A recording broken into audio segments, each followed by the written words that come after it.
do a lot of practice, but hopefully it helps. So first what you want to do, obviously pick the name of the character. Pick mercenary class. It's a really good start because you get the twin blades, which is an important weapon. That's what I'd recommend. Pick a character's face that looks like it's going to win, and pick the white branch as the starting gift, and you are pretty solid to go.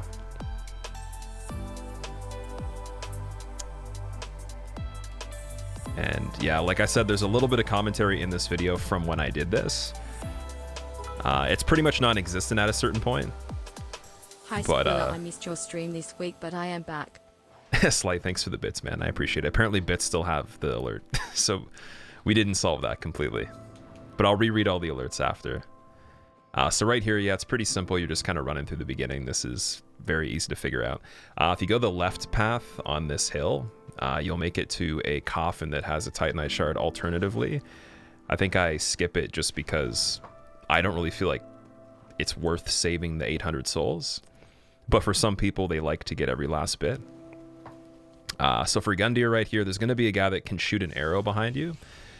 It doesn't always happen, but sometimes when it does, it misses. If you want to avoid that, look behind you and kind of stop off to the side before you pull the sword. Or if you're impatient, you just want to go and go for it.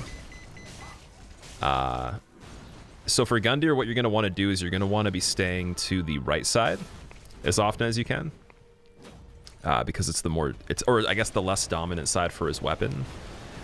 And really you just got to learn to dodge all the attacks. You'll eventually get pretty aggressive on it, and you'll know the staggers, so paying attention to when those happen is pretty important. And yeah, I'd say he's one of the easier bosses on this run for sure. I'll try my best to read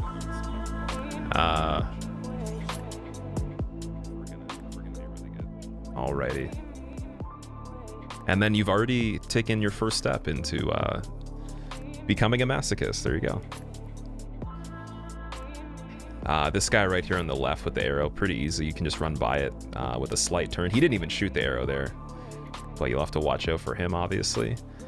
I feel like if you played the game a little bit, you'll probably have some basic knowledge on these things. You'll probably have some stuff down already. It'll definitely get a lot more complicated as we go. We got about 2.5 hours. This will probably slow it down to like 2:45 just to go over some things. And, you know, I guess there's something that needs to be explained more.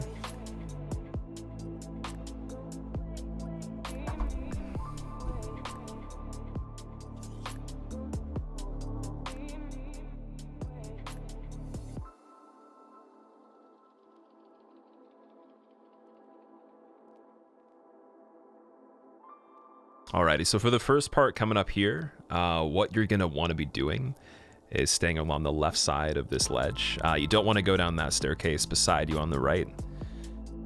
Again, probably common knowledge if you've played this before. Kind of just go around the left side here, drop down, be careful. Now, in this scenario, I check for an enemy to see what side he's facing. He's facing towards me. You can see him popping up behind the wall. If he's facing towards you, he's going to lunge at you as soon as you fall down. So I wait for him to start turning away, and then I go. Sometimes he's already turning away, and it's fine, and you just go right away. You won't have any problem with him trying to attack you as you land.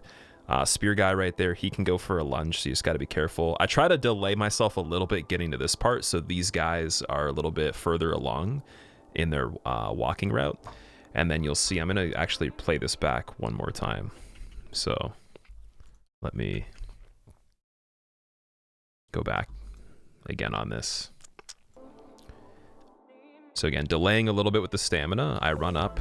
The other guy's already passed me, but you might have to dodge him. And then you stay as far as you can to the left wall.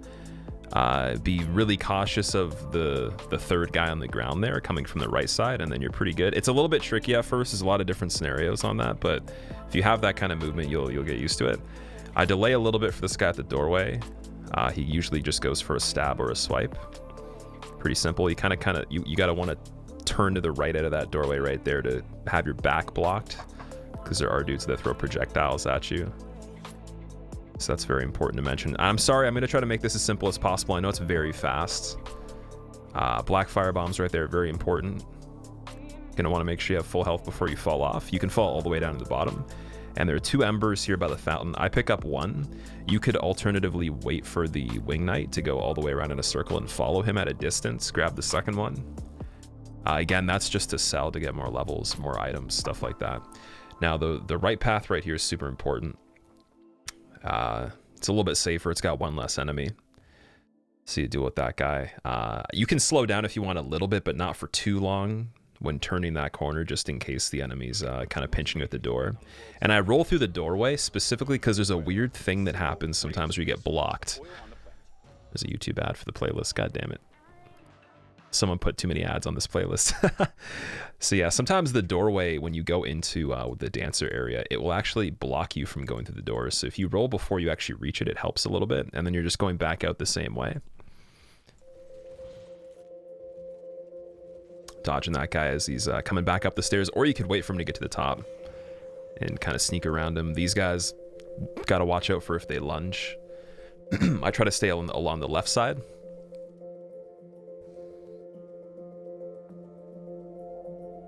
Now for Vordt, what we're going to do is we're going to buff as the fight's starting.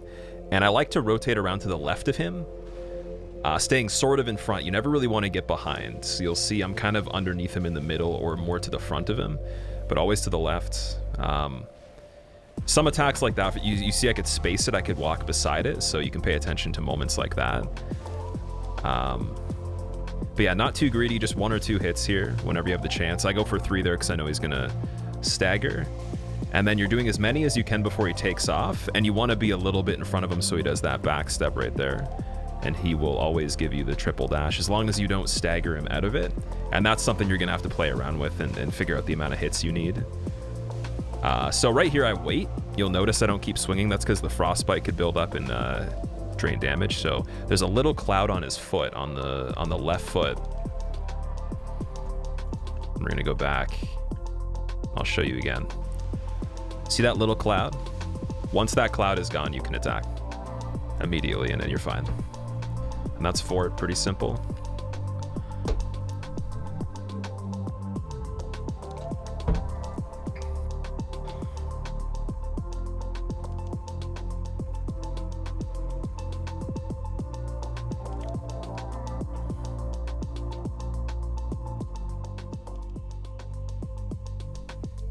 All right, now we're in settlement. So I turn off this corner right here. No need to go all the way down the stairs. And with these dogs, once you reach them, you want to tiptoe. So you just want to do a slight movement with the left stick.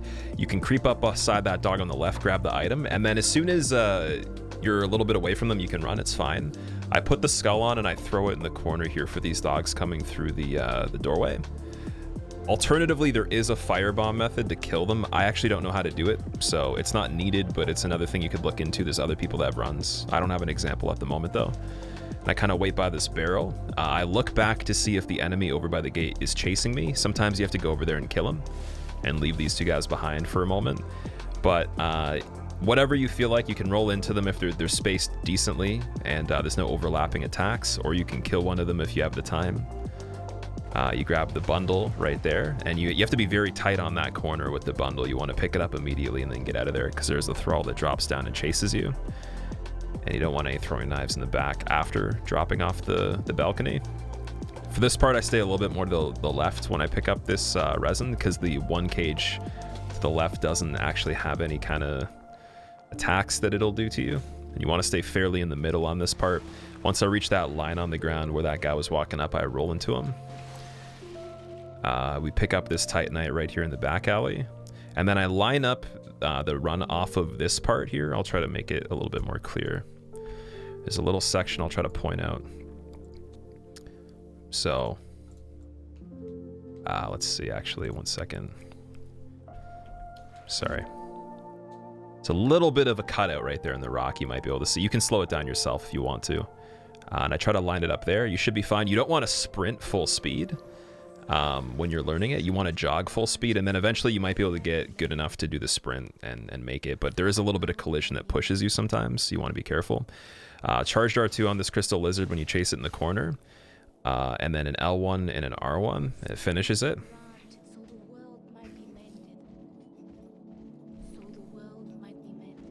I kind of just go around that guy, be looking out for if he slashes or not. Now here what I do is a little bit tricky. So I'm going to come up to this little corner right here. I'm going to run into it.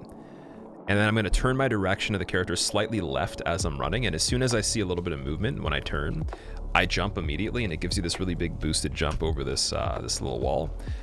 It might take a bit of practice. You really want to run into the corner and then do like a semi-turn and jump. Thank you for the resubs, guys. And that's pretty much that. So alternatively to that, you do not have to do it that way. It's a little bit quicker. It's a little safer if you can execute it, but it's not easy to do right away. So practice it. If you can't do it, run all the way around and just be cautious of the enemies that are approaching. You can roll into them to stagger them like the ones from before and kind of turn the corner right after the two that are walking towards you. It's pretty simple. You want to grab those ashes. You can pop souls during this time to kill the time because the giant's finishing off the other enemies. You're going to want to grab all the white branches over here and the ember. And then the giant will either kill these two guys, or if you're impatient, you can roll into the one coming out of the doorway. And then you're going to roll through the doorway. And you can see I staggered the guy that was ambushing. So he'll always pop out, and you can stop him mid-attack if you just roll through the doorway. Now what we're doing here is, you might notice there was an invader that popped up, Aldrich. So he will get sent home if you dip into the archway right here for Greatwood. But we're not actually going to do Greatwood yet. We're just going to dip in. It'll send him home. And then what that does is it lets you actually get through the next door after these without it being blocked from him invading. So pretty convenient.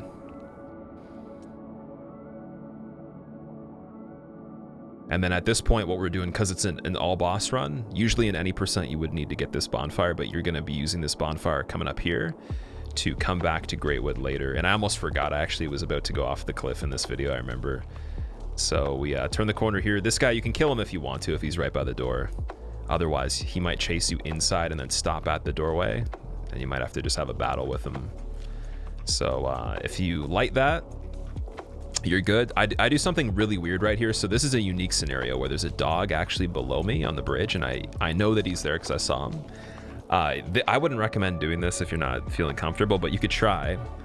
It's a unique example of how to get around, because alternatively you would just watch to make sure the bridge is empty by going around outside the bonfire from the left door, up over the roof, and then down back to the spot that we were originally coming in from. And you can just kind of wait for the bridge to be open and go, and keep running back to the bonfire if it's not open. But here I do a jump attack, or a jumping plunge, and I knock the dog off the bridge.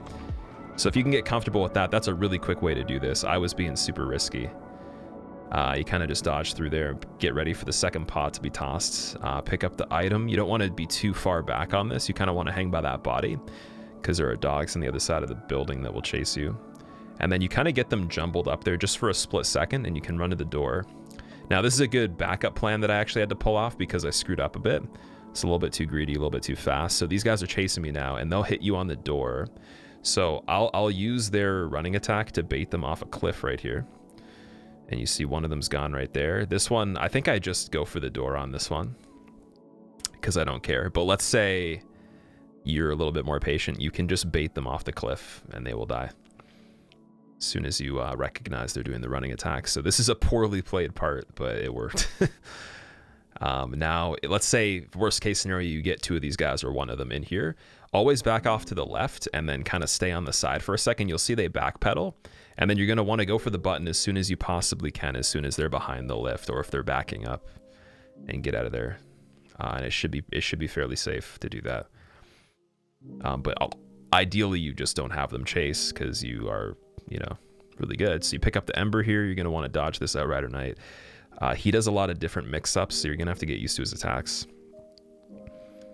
And it might take a while. I think that a lot of people will probably get the instant one down, and then you'll probably assume that he's going to do that a lot. And then as soon as he does a really slow attack, you might have trouble.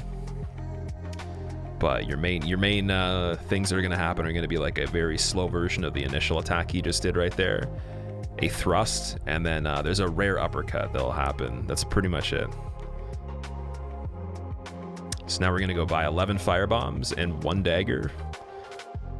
And we're going to go trade one of those firebombs we just bought and one of the black firebombs we picked up in High Wall earlier.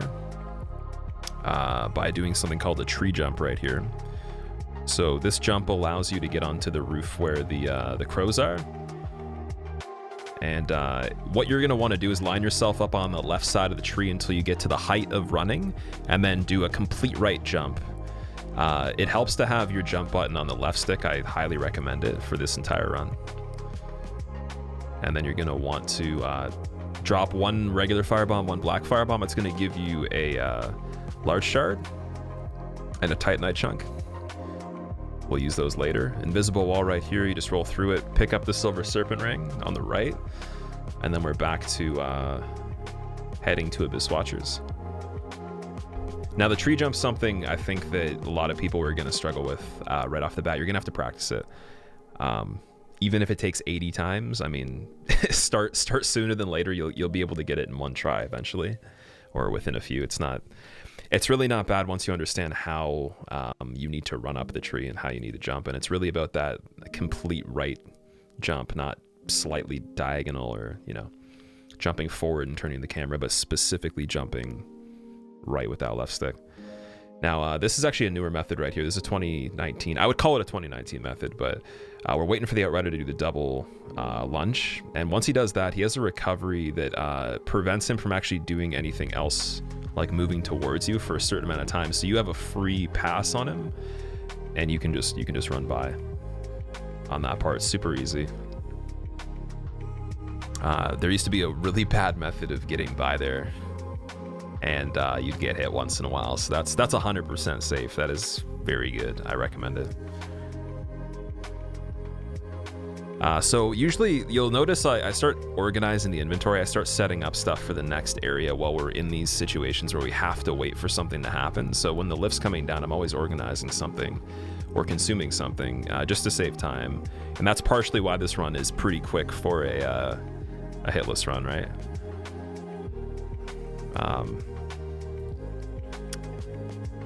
Considering also the route does grab a lot of upgrades that you could skip, I'd say it's fairly quick.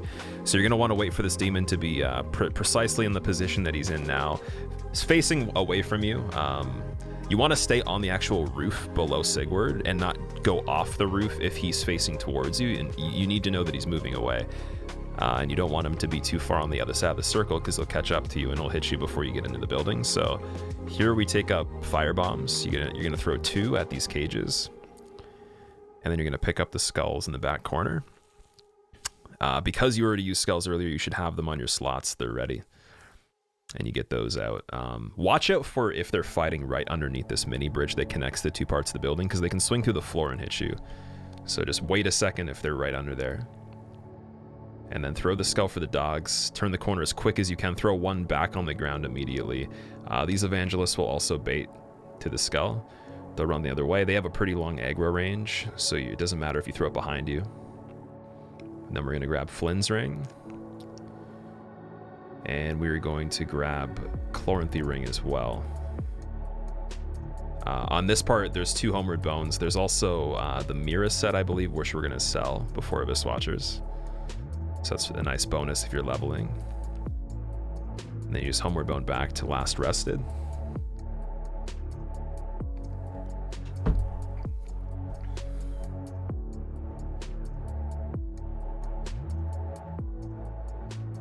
So now, because we've acquired the Chloranthy and the Flynn's ring, we're actually going to be equipping those.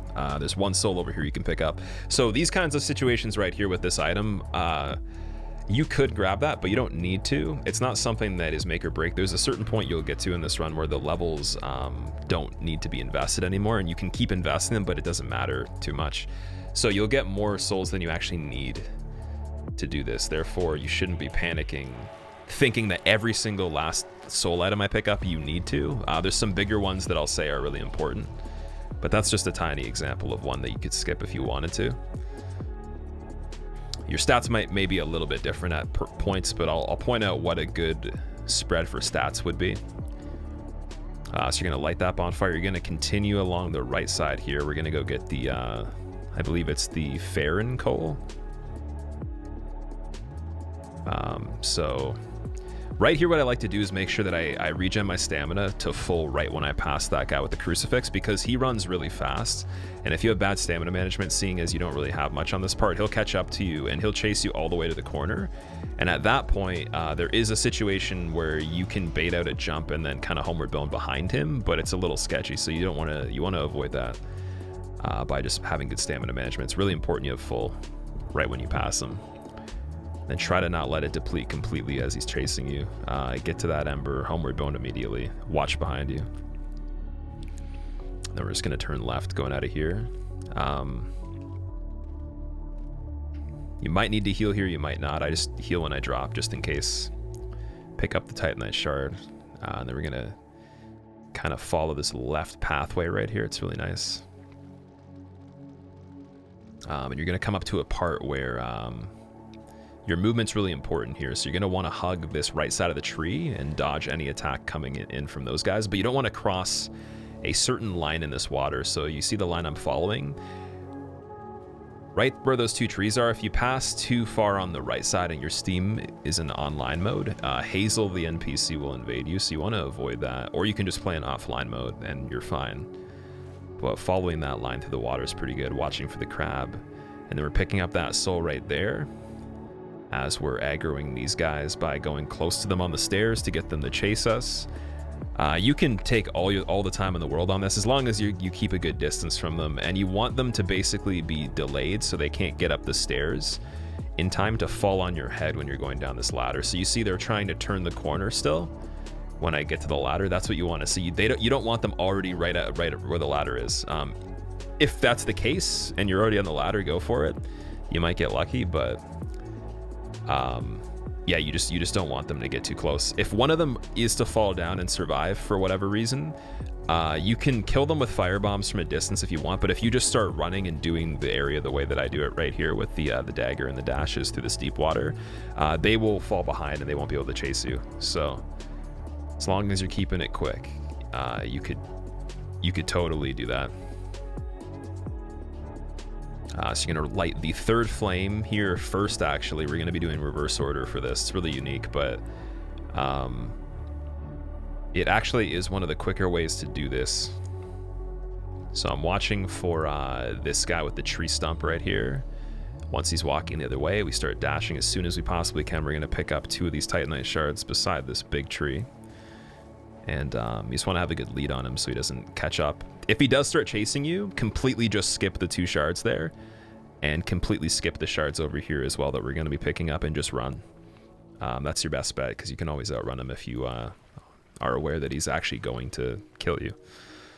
So you can always go back for them later. You could always buy extra if you need to. It doesn't matter, but that's more important if you do screw up somehow and he sees you, to just get out of there. So now we're going to the final bonfire, what would be the final bonfire before opening the door with the 3 flames. And we're going to actually go backwards across this bridge by throwing this 1 skull we have remaining here. Now this will actually save you a lot of danger in the run over the old strats for this area. It's really nice. You want to run a little bit to the left, be watching out for if any of them go for a thrust and just get ready to dodge, but they usually don't. And it's only happened to me once where one of them attacks and they missed me anyways. It wasn't something that was in front of the character or anything. It was fine. So you're gonna want to light that flame. Then we come back here, we do this little weird sprint onto this rock, and as long as you stay fairly close to the line I'm running here, you can actually fall off there, or you can go all the way over the rock and continue on the rock face and slide off. Skip that enemy that's in the corner with the dagger up on the hill where the flame was, and it's way quicker, way safer. As long as you actually get to about the point I did, you won't aggro any enemies. It's a really cool strat. And forgive me if I can't give shout outs to who made these methods, because I know that some of the things are little things that I prefer, but there's also a lot of people that put effort into discovering better ways to do things on this. So yeah, shout out to the community overall. So this guy, we're gonna wait till he turns the other way. We're gonna start a tiptoe. And you're gonna wanna be walking slightly behind him or almost in line if you can.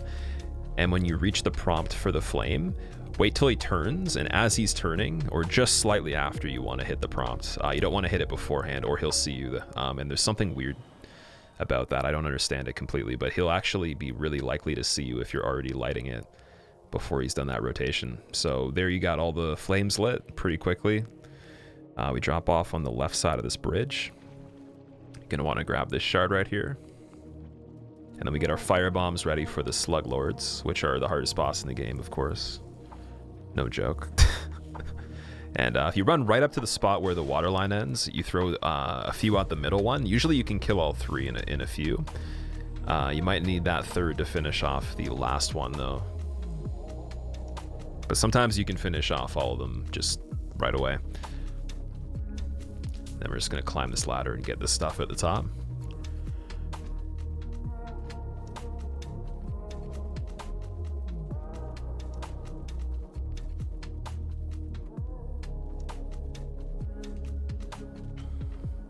So there's the ashes right there that you need for,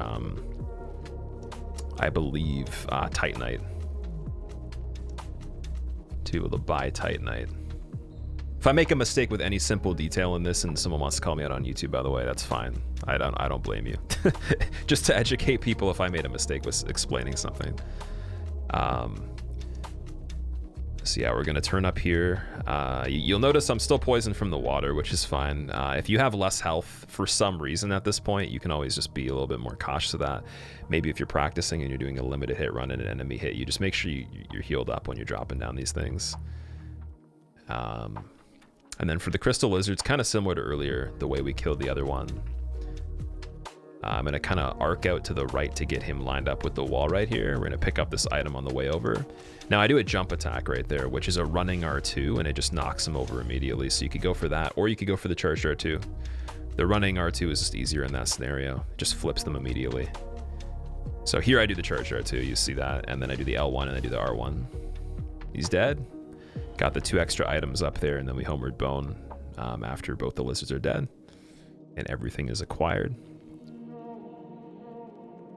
Now from Emma, this is going to actually be really quick, so I'm going to have to explain it very fast. We're going to trade in both these ashes. We're going to sell everything that we can sell that we aren't needing. So embers, the lightning stake, and the shield, and all the gear that we've picked up so far. I really recommend for the menus on this part. I'm not going to slow it down if I can explain it.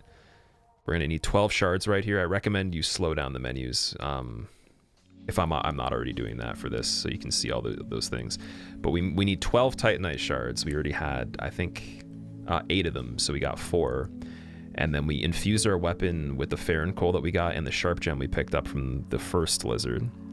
We got +4 on our weapon. I put 23 dex in, and I don't believe I put anything into endurance at this point. So we're pretty speedy. Now on Abyss Watchers, one of the things is like you can put in endurance if you want. You shouldn't really need to have too much more endurance than we have by default, because that would mean you're getting greedy and you're doing things that aren't safe, right? There's never a situation where you could get that much mileage out of the stamina, so you definitely want to put a lot of points in the dex if you can. Now, if you're just learning, you feel more comfortable with having more stamina to make mistakes, go for it, but just note that you're gonna have less damage. And some of the things we're doing at the speed we're doing it requires like a minimum dex of X amount for, you know, whatever the case is. So I'll try to encourage people to put more dex in on this. I know some people might not like that though. Now here you're just gonna kind of tiptoe at a fair distance from these dark wraiths right here. This one guy, he kind of spins sometimes. Actually, I guess in this they both did. Yeah, they do this weird spin thing, but you want to tiptoe until they're a fair distance away. Start running over here along the right side of the rocks, the trees. You're gonna backstab this guy chilling on the ground. And then same thing for this guy sitting down. You can backstab him, or you can just do a running attack. I use a bundle to make sure it one-shots him. You might still be good enough to one-shot him with the stats that we have, but just to be careful, you already picked up those charcoal pine bundles, you might as well use it. We actually jog. So at that tree that we reached on that hill right there, you'll notice I stopped sprinting and I just did a regular jog, and that exact line that I take is very important to not pull any enemies. So you gotta go back and watch that again and follow that exact path with the exact speed, and you're fine. Okay, opening up on Abyss Watchers. go for backstabs in this fight. That's the biggest thing that I can say. And what we're doing is we're getting a backstab to start off, and then we're pulling him a little further away from the door. We're getting another one, and then you'll see I follow up on the second backstab with an R2, and that's the plan, because what it does is it cues all the other Abyss Watchers, and then we're going to go past them immediately as quick as we can. And there's a chance now that the other two will start fighting and you can still focus on the main one, making it really fast. Now, you don't have to do this, but it's just what I prefer to be speedier. You'll see I got bad luck. The clone killed off the red-eyed Abyss Watcher really quickly. So now they're both chasing me, and this is an example of how you escape them. You just want to kind of run in a circle, but be aware of where the wall is. This is where I think if you don't know how to claw grip with the camera, you're probably going to want to learn how to do that. Or you can lock onto them and handle it like this, as long as you are aware of where the walls are. And because those guys started fighting each other, we can finish off this last one. And again, we're just waiting for the backstab opportunities. You're going to have to pay attention to these. There's a triple combo where on the third hit I roll in. On the stab, I roll behind them. On the jump attack, I roll behind them. And on the dive bomb, you can actually just kind of sprint at a distance. Sometimes you'll get this lucky scenario where the main Abyss Watcher's fighting the red-eyed one, and he goes for the combo, and you know he's going to do that slam, so you can run up behind him as he's finishing off the other guy and get him. Now for phase 2, we're buffing with lightning resin.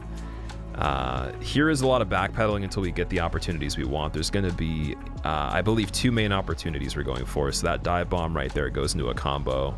You'll see later. This slide right here, you kind of just strafe, do a bit of a mini sprint, and then you'll see that on the angle that I'm backstabbing is where his back is going to be as he's turning. And then we follow up with that R2, and we get away. Now on this combo right here, this 3-piece, after the dive bomb, you want to back up, and then you want to arc around to the left with your sprinting, and he will just completely miss you. You get that free backstab with the follow-up R2 every single time. And there you go, he's dead. So while this door is opening here, I like to pop the soul for the Abyss Watchers. And now we're going to Catacombs, which is my least favorite area probably. Not because of difficulty, it's just the design itself. So we're going to go off the left side right here, following the path we're taking, rolling on the corners like we are. Thusly, you might have to, again, slow this down and kind of go back and watch multiple times. I highly recommend that, because this is so condensed and so quick that I'm just trying to make it as simple as I can. Whereas I think the last guide, we got a little bit too scientific on certain things, so we're trying to keep it as simple as you can to understand it, so you have some foundation to work with. Now, I get a little bit of a sprint here, and then I jump off of the middle of that break in the ground. And what we're trying to look for here on these rats is basically that they what side they go on with the pillar. And you just want to be cautious of them, and you want to keep a decent distance and get ready to roll if they are pretty close, just because they do this like little instant body check, and it's very fast. But if they're all on the side of the pillar that you're kind of heading to, you can go around and there'll be none that will be near you. So if you slow down a little bit, usually they'll all turn around, go closer to where you are, and then you can kind of put the pillar between you guys. So we wait for the ball to pass by, obviously kill them. We grab the large shard in the corner over there. We hit the bonfire, we sit down. We wait for the ball to roll back down here. And at the top of the stairs, I'm just going to wait a little bit down, and I'm going to back up. All these rats are going to die, except for one in particular. That one we're going to go back down and kill as the ball comes back up. Kind of veer off to the left right here and wait for the rat. You'll see he's actually kind of sneaky. He hides behind the wall, and he'll do this weird little creep up all the way around the corner. He'll funnel through on the side of the pillar, and you can throw one firebomb. If your dex is high enough, it'll kill it in one hit. So if you followed similar stats, if you have probably roughly over like 20 or so, don't quote me on that, but if you have enough dex, it'll kill him in one hit. The skeleton, there's 2 scenarios that can happen on this, so this isn't the greatest example of this part, but if he's just sitting there staring the other way, he'll eventually turn around if you kind of run into the pillar, and then you can just tiptoe on the left side of the wall, and you're fine the entire time. He can't see you as long as you're tiptoeing. Alternatively, you can use a white branch, which camouflages you. We picked those up earlier, but we like to use them in other parts of the run that are more important. There's another example of when the skeleton will be walking, and what you're going to want to do is wait in the middle of the pillar until he's hidden behind parallel to you through the pillar, and you're going to want to rotate basically in line with him, keeping an even distance the entire time as you guys are both turning the opposite direction, or counterclockwise, I guess. And then as soon as he's a little far away from the pillar, you can start running and then run around the left outside of the other one through the door, and you're fine. We're going to break the bridge right here. We're coming up on Wolnir.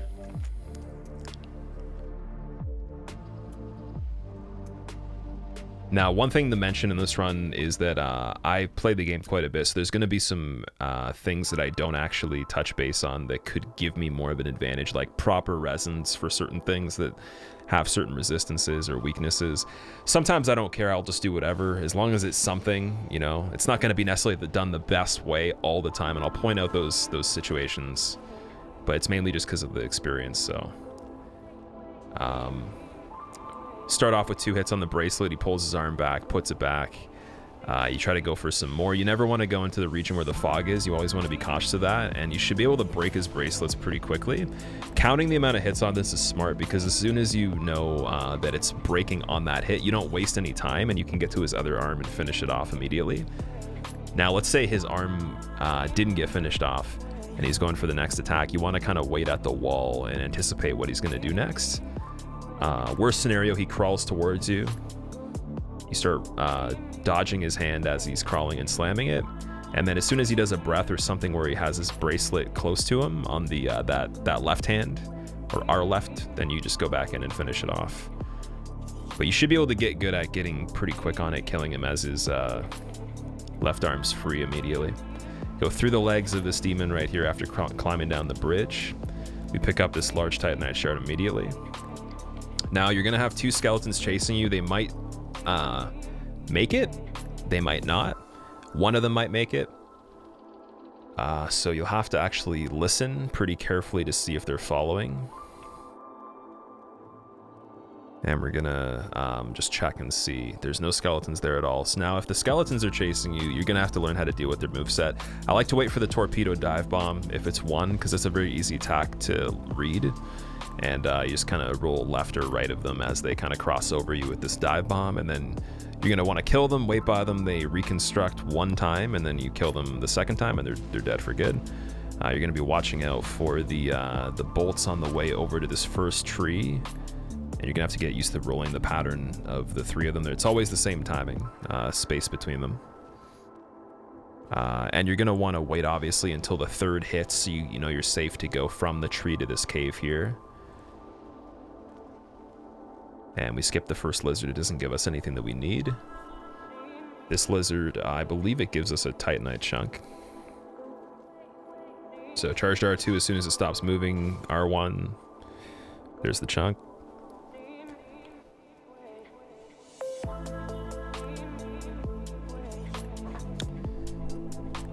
You might actually benefit a lot from having your sound up in this area as well, just so you can hear those arrows. See if I can turn up the example from the video.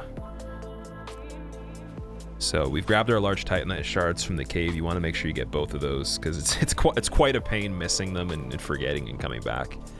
But hopefully most of you will not be reading a chat of several people and get distracted as much. Now you're going to wait at this corner right here for the next round of 3 from the ballista. Got the sound up a little bit so you guys can hear it. It always has that exact same spacing on it. Although when it starts the cycle, that can be a bit dynamic. It might wait a little bit longer. It might do it sooner. But as soon as you hear that first hit, you know the spacing of the other 2 are exactly the same. And we're going to kind of use that to our advantage, knowing the time frame of how long 3 of them last from the beginning to end. Here we're going to kind of go off to the left a little bit and start moving in line with where the crossbow is, and rolling as the camera is facing the other way. And we have a moment to find this large shard on the ground that we should be arriving at pretty closely. We're going to dodge 1 more arrow. Sometimes you can make it without doing that at all. You can be quick enough to just make it and miss it. We're going to be waiting in this spot right here. We have to have an arrow hit at a particular time in the worm's animation of recovering. So you'll see it do this weird thing where it kind of puts its head up, and then it opens its mouth and then falls down a bit, right? So you just want to pay attention for when the first arrow is, and when it syncs up with as its head's going up, and you want to make sure you don't have it do lightning as you're halfway between the two trees. If you don't see any lightning around it, just run straight. All 3 arrows should be blocked by the tree if you do it the way I just did right there. And then you kind of go around the tree as quick as you can, and you're good. It might take a little bit to get the timing down exactly. You might have to experiment, but if you watch that example right there and you listen, you should be pretty solid. We're going to pick up this large titanite shard on the cliff, and that should complete all of the upgrade materials we actually need as far as large titanite shards. Here I did something weird, so I used a homeward bone to go back to the shrine, because I need that bonfire for later, but it was actually quicker to use the homeward bone instead of going through the menu, so there's a little bit of a weird trick there you can do if you want. I buy 2 skulls, I buy some dark resin, and then what else do we buy there? I think we buy 1 fire resin. And we upgrade the sellsword twin blades to +7. You're going to use the dark resin for Dancer and the skulls in the barracks area afterwards. We're going to put our strength up to 35. Oh, 37, and then I do 14 for the endurance. Now, again, if you're newer and you get greedy or you have problems managing stamina, just switch those numbers a little bit. So put more of the dex investment into the endurance, but not too much though. I would say the most you'd want for Dancer at this point would maybe be 18 endurance, but I don't think you need that much. Not super important. Now we're gonna switch out this resin on our first slot for the dark resin. Get ready for that. Gonna have to watch out for these guys coming back up the stairs. They'll take a jab at you once in a while. Same path we went to this room the first time when we were in High Wall before Vordt. You just want to go along this pathway, and you'll start to get used to the Lothric Knights attacks quite quickly, just because you're going to be running through the earlier part of the game more often than the late part at a certain point. So Emma dies in 2 hits, I believe. Actually, no, just one. Never mind. We pick up the basin and then we buff at the back where the statue is, so that when the cutscene starts, it cuts off some of the time of the buff. You can just run right up to Dancer and get on her side without her weapon. Now, placement on this is super important. You'll see that I go for attacks here and there. I don't think you should necessarily do that just yet unless you're really experienced with knowing your timing, because there's certain parts where you can attack while she's walking, but you have to really know when it's safe. Now, I'm punishing some of these attacks with a couple hits. Others I'll go for 1 if I know they're quicker, and you're gonna want to generally just stay on the side where her weapon isn't, in the corner of her, not completely to the right, but just on the back leg, on the back ankle if you can. And as she's starting to do the phase transition, you get some hits, and then you kind of got to get back out of there, and then you got to run back in, resume the same position, and she's pretty much dead after that. That was a super quick Dancer kill, very aggressive. Because this is the first harder boss, I would say, in this run, one thing to refer to would be if you guys are having trouble figuring out like how to deal with a variety of attacks or where to be or the timing or whatever, I do have the gamepad input viewer for almost all the videos that I have on YouTube at this point. So you can always just go on my YouTube, go to a playlist that has more damageless runs or hitless runs, specifically SL1, because the fights last longer. So on the SL1 0 damage run, the Dancer fight's much more in depth. You'll see many more examples of the phase 2 attacks, and you know it's going to last longer overall. So you could always cross-reference the information I'm giving you in this video with a more detailed example of the fight. Slow it down, of course, you know, look over it, look at the inputs, whatever you need to do. But we're not going to be explaining every single intricacy of every attack in this because there's just not enough time. So here we're picking up the Titanite chunk. We get off the lift after that platform is... There's a little triangle in the wall, and you want to get off right after that triangle is past you. Then it's safe to fall down there. And you pick up that Titanite chunk, you come straight across here, you get that chunk. And then you're going to pick up one more before going into the next lift. So this whole area is kind of based on a timer. These pus of man hollows, they're moving dynamically, and they start moving before you actually reach them. So the whole thing has to be done in a certain time frame. Meaning that when you leave Dancer and you go up the ladder and you pick up that soul on the way to the Cathedral Knight, go in the lift and all that, you want to be fairly quick. And when you're going into the area with the Cathedral Knight that you might have seen where the first lift was, you want to actually stop moving past the lift like we did, to get him to turn around and only go as soon as he's turned. Here, a thrall will shoot at the wall if you line up with it. As soon as that arrow hits the wall on the left side, run, which means that you'll just basically be safe. You won't have to be as sketchy with the timing of their little blow darts and all that. It'll give you a nice opening for that. You want to roll right out of the doorway. You'll see I do that on almost every door, just in case. It's a kind of a force of habit, but there is an enemy that will actually show up at that door, and they will start swinging at you as you are ending your iframes. And there's a small delay in between when your input registers and when the iframes end, where you can't do anything. So that would be called a frame perfect hit out of a door. And sometimes they'll do that. So you want to be kind of going to the side on that door, particularly spamming the roll if you can. We're going to pick up that one soul right there the way we just did with the Lothric Knight. So tiptoeing until he starts moving. Once he passes by on the left side of you, you can jog over, grab it, get out of there, hide in this corner, wait for these knights to pass by. Now the soul that I picked up in the other room, that's actually one of the most important ones. I believe it's about 10k.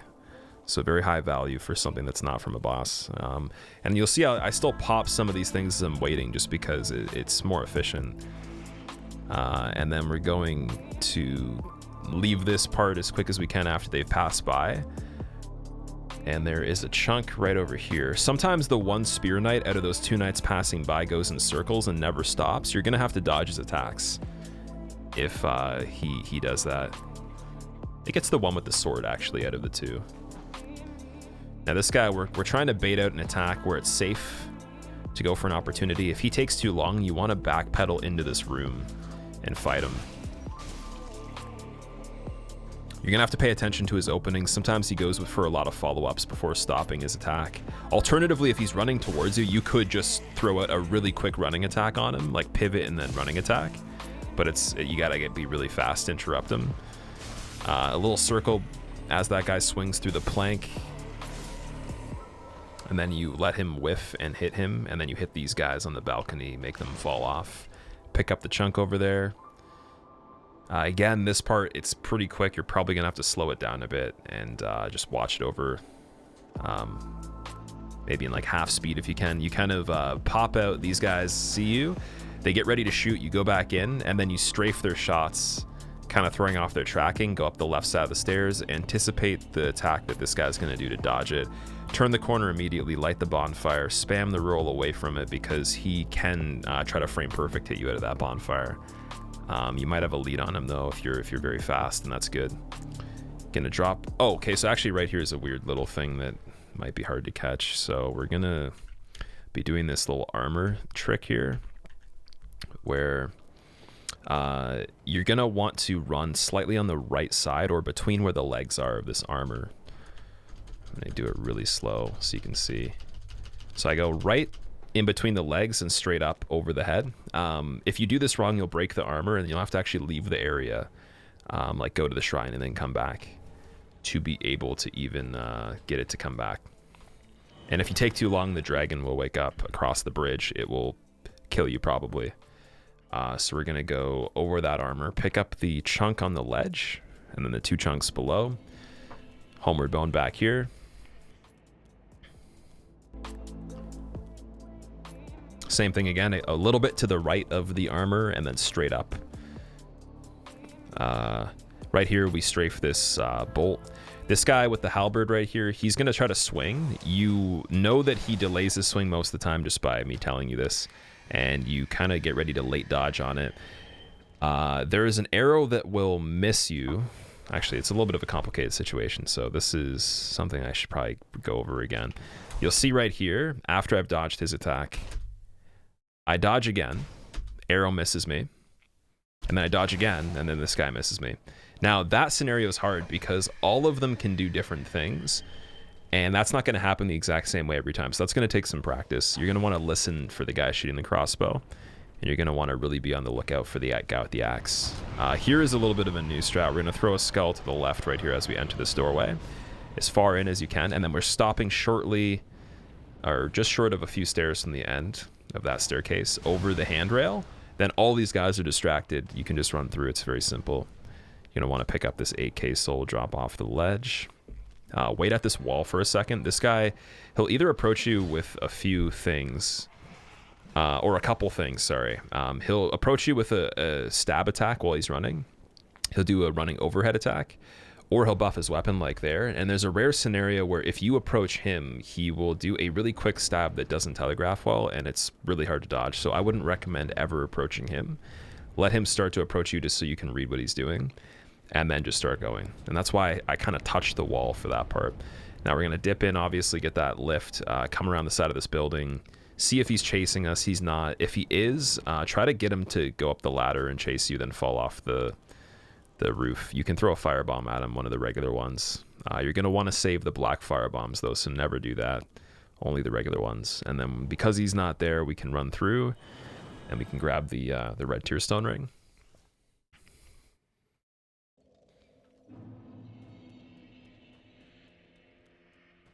So we're coming back to Emma. We're going to buy all the rest of the skulls. We're going to get a couple homeward bones, and we're going to get a couple of the treacle resins. So we have 3 of those. And I think I like to have 4 homeward bones at this point. We get our twin blades to +9, back to the firekeeper. And then we are at 45 dex and 17 endurance. Oh, actually, I do 44 and 18. Okay, I see. 44 and 18, so I want 18 endurance for this part at the very minimum. For Sage, you're not going to be able to kill him in one combo if you have much less than 44 dex, so keep that in mind. And what you're going to have to do is you're going to have to learn how to anticipate where he pops up before second phase to finish him off with that last bit of damage. But if you do have enough, maybe we'll see it in this run right here, that you can finish him on the spot. I don't remember what kind of kill I got on him, so we'll see. So we're using those 2 falls right there to get into red tier stone mode with their health. Throw on the ring. And then coming around the same way we did here the first time to get to Abyss Watchers. But we're going to make a turn. You're going to want to watch out for if one of those dudes hadn't attacked initially and they were delaying. Because they can kind of poke right into the pit where you drop into to go through that wall. Right here, I just rolled because there's a guy with a spear that is off screen. He's a little bit scary. We're gonna want to hug the wall, and you're gonna want to run specifically the way I'm doing it around the outside, just because what it does, it actually helps not pull extra enemies. And then we're gonna drop on this guy, plunge attack. He dies in 1 hit. Pretty simple. This dude, you can just run underneath. Also, did you know that I am literally from Haley? So Sage is doing an attack right here that basically is an instant win. So if he does that on this route with the amount of dex we have, he's dead. As long as you have RTSR, there's no way he can win. So man, thank you for the 13 months, man. It's a little bit of an easier example. But let's say he didn't do that. Let's say he did something else. You'd want to be able to know where he's going to pop up, basically where he's going to teleport if he has a little bit of health left. If it's phase 2, you're going to want a homeward bone, but if he pops up and it's not phase 2, get used to where his spawns are and then watch the crystal formations. And you're going to want to be able to anticipate where he's going to be, because he'll be where the crystals aren't. And you can get used to that over time. I'm going to roll back this part for a second. Drop down here off the cliff. Wait for them to both be at the bottom over there. Then we run slightly to the left because the evangelist can swing over the campfire and it can kind of kill you off screen, so you don't want that. Searching for music for your next video? Sorry for any of the ads on YouTube too, because this playlist is a bunch of individual videos. There might be ads in between. So right here, we're going to get a skull ready with a firebomb following it on our quick menu. We're going to throw one for the bandit here around the point that I did.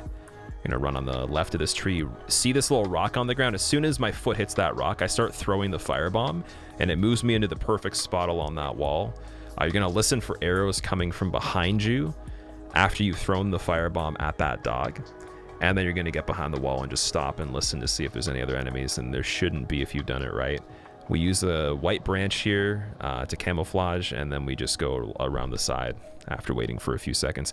This part's one of the harder parts to pull off in terms of execution, so you're not going to be able to get it right away, and it's okay. But if you slow down and you pay attention to exactly when I line the things up and do the inputs, honestly, it should be easy enough to watch and practice dozens of times and eventually understand. But really the main detail is you're allowing the input of doing the firebomb when your foot hits that rock to push you just a little bit past it, because you don't want to be stopping at the rock, you want to be about a foot past it or so. And that is where you're safe, and that's where the firebomb is going to land. So again, just going past that combusting dude, pretty easy. Turn the corner, don't get swung at by any of the other dudes here. Spaghetti Monster Man, pass on the right. Dodge if he does like a swipe, but usually you can just run around him. It's pretty simple. He might jump at you, but not too bad. Grave Warden, so she can do a combo of 2 hits where it's delayed, so you're just going to want to watch out for the delayed attack. Everything else is going to be instantaneous, whether it's a jump or a running attack or whatever. Just watch out for that delay with the second follow-up. You're going to want to manage your stamina pretty well to have full stamina at this part, and then you're going to run and strafe these arrows as they're coming across this beam going down. You're going to wait right here. Guy in the middle fires, 2 other ones cross over right after you land, and you roll recover immediately.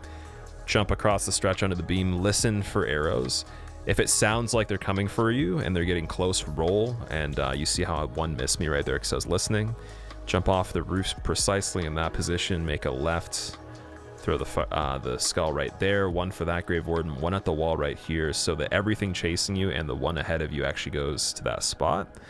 Get full stamina, run up here, and then I kind of arc a little bit outward. You'll see I run across those guys, and then I run to the door. This is something super rare that you will not have happen pretty much ever, but I got unlucky on this video. And you'll see this guy chases me, but not only does he chase me, he doesn't stop. Like, this guy actually catches up to me.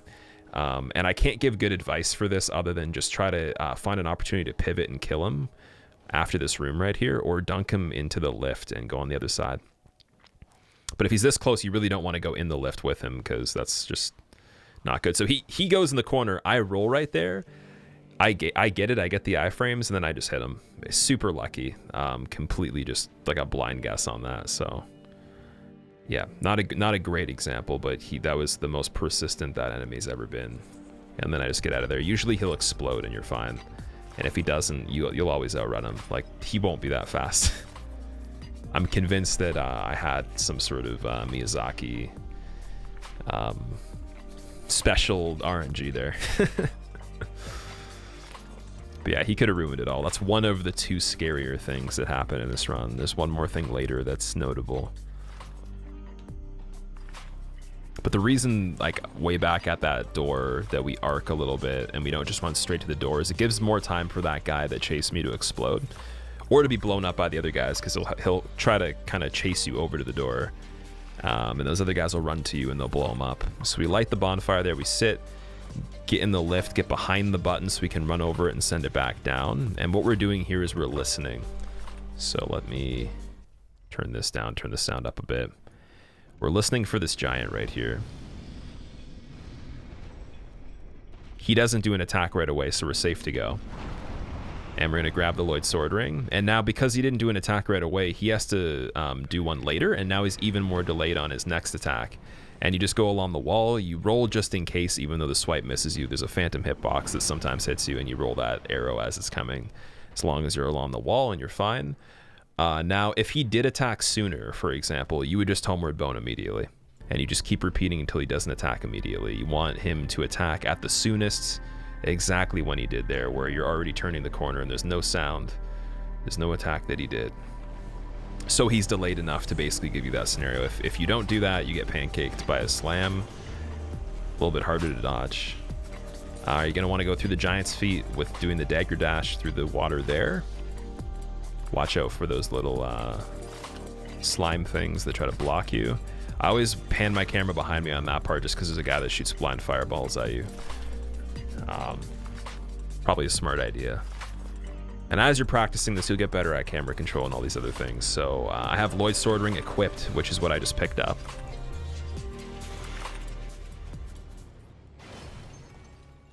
And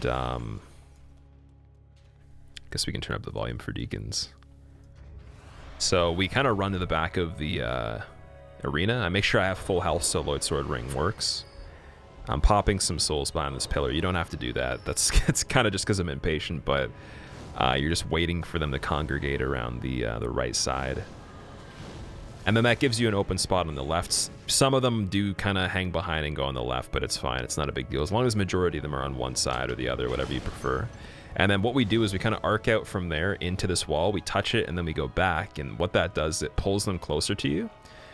But because you were there for a moment, they're tracking you in that spot, so they're kind of moving closer to the wall as well. And then we do it one more time again here, and now they're grouped completely in a circle. By the time we wait for a moment and pop out, they'll be in the perfect spot to start rotating. And that's how you basically herd sheep, if that's what you want to do. But because these aren't sheep, you're gonna have to probably kill them. So yeah, so we're looking out for the important deacon, which is the red one. You want them to be on the outside preferably, and you probably want to start off with only punishing the small ones, not so much the bigger ones. Now with the amount of decks we have going into deacons, we have 44. We should be able to one-shot the fat deacons with one L1, a running L1, and of course the tall ones with a running L1 as well. But you want to be careful though, just because that attack takes longer to commit to. And when we go for the small deacons on the outside, you only need an R1 attack. The goal is kind of to run past them and attack as you're running past them, so you can continue to keep moving without just running right into them, and then it's safe because you're always moving. There's no slowdown. Watch out for any of the bigger ones lunging for you. It's very important. One thing to note is claw grip is really, really huge on this. If you don't have the ability to use that, I'd either suggest learning, or just you could lock on to them and keep switching the lock on like a maniac, but that's gonna take way more effort to stay centered. So yeah, I'm kind of just trying to get to 4 of these, and on the 5th one, you're going to want to make sure it's in a good spot where you can run to the other side of the altar. So 5 in total is what you need, but you'll see on the 5th one, I kind of make an escape, so I got to set everything up for that. So I missed one right there. You see how I'm trying to just kind of like pass by it as I'm swinging, though? I'm never trying to run straight into them. And that's the key to be safer, because then you're still using your attack to move instead of getting caught on an object, right? And then if you're still moving, the way the other attacks are projecting at you, there's more of a likelihood that they're going to miss you instead of just getting stopped, right? So I finish off that big deacon. We're at 4 now, and we're going for the 5th. The 5th guy pops up. I get him. Now this is really far away. You could always be more patient and wait for them to be closer. Now you see I have to run like a maniac. Get the skull. Throw it immediately. As soon as you hear them scream, you want to throw the skull. Use a bundle. Fire bundle. And then you just do one combo of L1s with full stamina. You should kill them really quickly. But you'll see that on the Archdeacon, I hit him from the side away from where the skull was thrown, so that we don't move into the zone where they're attacking. We move away from it.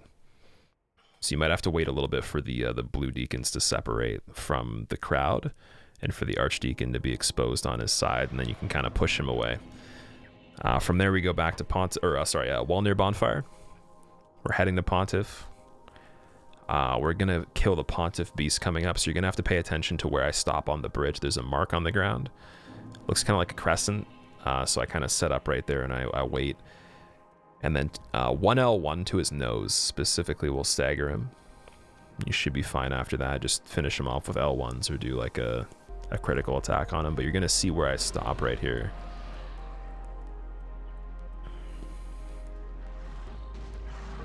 And then I take a step forward, just swing. He's staggered. Boom, easy, done. No big deal. Get the Pontiff's eye ring. That's a huge ring for this run. What that does, if you've never gotten it or you're not familiar, it increases your damage on multiple attacks. So every certain amount of attacks, there'll be one that does more damage, and you'll hear it activate. There'll be a sound for it. And it's good because we are attacking quite a few times in a short time frame because of how fast the weapon is. So especially because it's 2 of them, it's paired. Way more effective with the twin blades, or any dex weapon for that matter. So for these Pontiff Knights here, there's a couple things you could do. You could use a branch to get past here, but because I said we're using our branches on particular parts that I prefer, you're gonna have to figure out if it's worth it to you to not use a branch on one of those other parts once you're more familiar with hitless runs.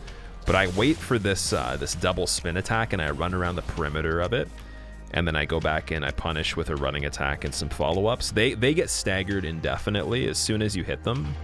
The only thing is the ones with the shields, eventually they can put the shield up in blocks. You want to catch them off guard when they're turned, typically. There's another situation where I will punish one of the projectiles they'll do. But I'd recommend, to begin with, only going in for the double spin, which you'll see again right here. As soon as that second one goes, you strafe to the left and around. And the thing is, you want to be very quick. You don't want to be cutting it so close that you're like an inch away from the second swing. You want to be about a foot away, because if you're any more than a foot, you have a risk of them backing up. Like they'll do an instant backstep, and then you're out of range, so you'll commit to the attack, you'll miss, and then they'll just destroy you. So you don't want that. Very, very quick thing that can happen. So as he's turning, you'll see I get the 2 hits. He's dead. It's easy. Coming up here, we got to assess where these guys are. They're always going to be in a different spot. I kill one, I roll away immediately because the next one's going to swing, obviously. You don't want to be in the way of that. You want to be patient with those guys, but you do have a slight timer because everything approaching right here in front of me will eventually make it within range of you. Are there birds in this music? I'm gonna switch it. So these guys approaching right here, this pyromancer right here, you want to make sure that he is parallel with you, a little bit past this opening that you're going to go for along the right side, and you want to wait for these 3 guys to be fairly decent away from you. You'll see the way I try to approach it will be probably the most aggressive you can really get away with. Like, you'll see how soon I go on this. You could wait longer if you wanted to, but you don't want to wait too long, as long as you're not too much longer than that. Sometimes the guy at the back of the group of 3 little beast things, he'll actually be in a really bad spot. He won't be along the left, so you're gonna have to be more patient if they're in a bad spot. And then these 3 guys, you're really just trying to beat them to the this opening right here, so you can set up and just kind of wait for them to pass by.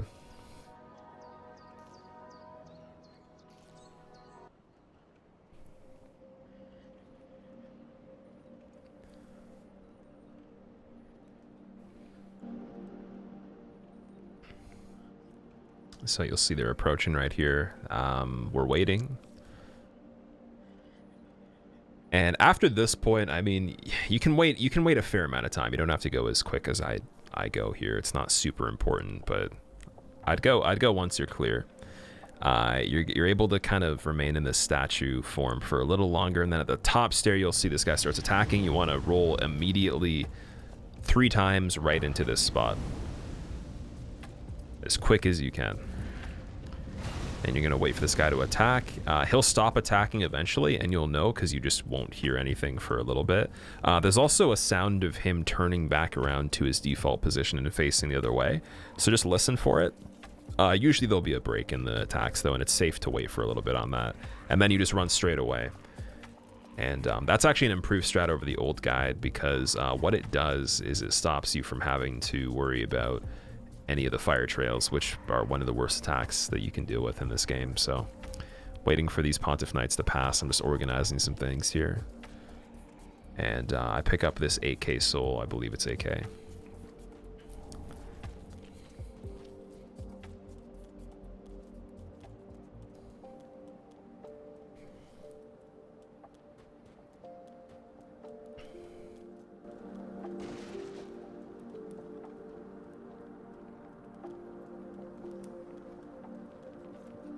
So this part coming up right here, you're going to want to be taking a particular path through the boxes on the lower level.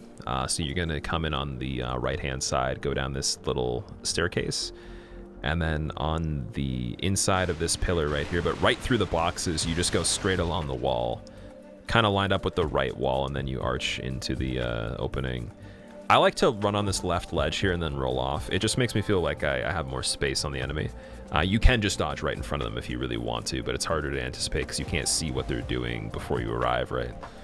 Because they are invisible. So I like going on that left ledge and then rolling off. I pick up the green blossoms. Now with the water, the way that this works is you can roll your full bar of stamina, and then as your stamina is recovering, you can actually hold sprint, and it'll actually let you do this weird, unique kind of run through the water. This only works on this part, and it might work on some other parts in the game, but it's mainly really good for here. So as soon as your stamina is gone, you can still hold the button to run, and it'll go back up, but let you move faster in between those series of rolls to get through the water quickly. And then we go back from Distant Manor Bonfire to Firelink. And here what we're doing is we're getting patches to be available for us. So there's a key we have to buy for 20k to the tower that was by the tree that we jumped up for the crow trading in the early game. And we go to that tower. He will try to lock you inside the tower. As soon as you hear the door lock, or the lift gets to the top of the shaft, you can just homeward bone back. So pretty simple. And no, there's nothing else you need to do, like save Sigurd or patches or do any of the questline stuff in Cathedral. Like, you can play the Cathedral the exact same way, and you'll be fine.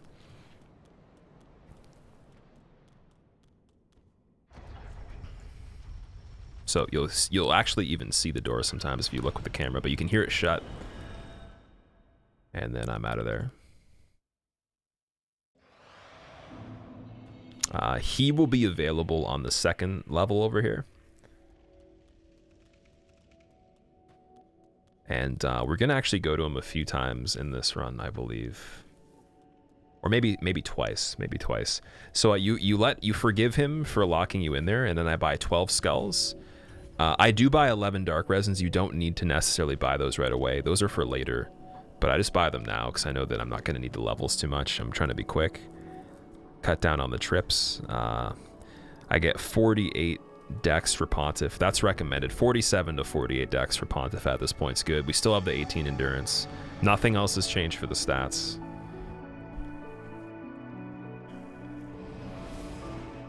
And then this is actually a pretty big part of the run right here,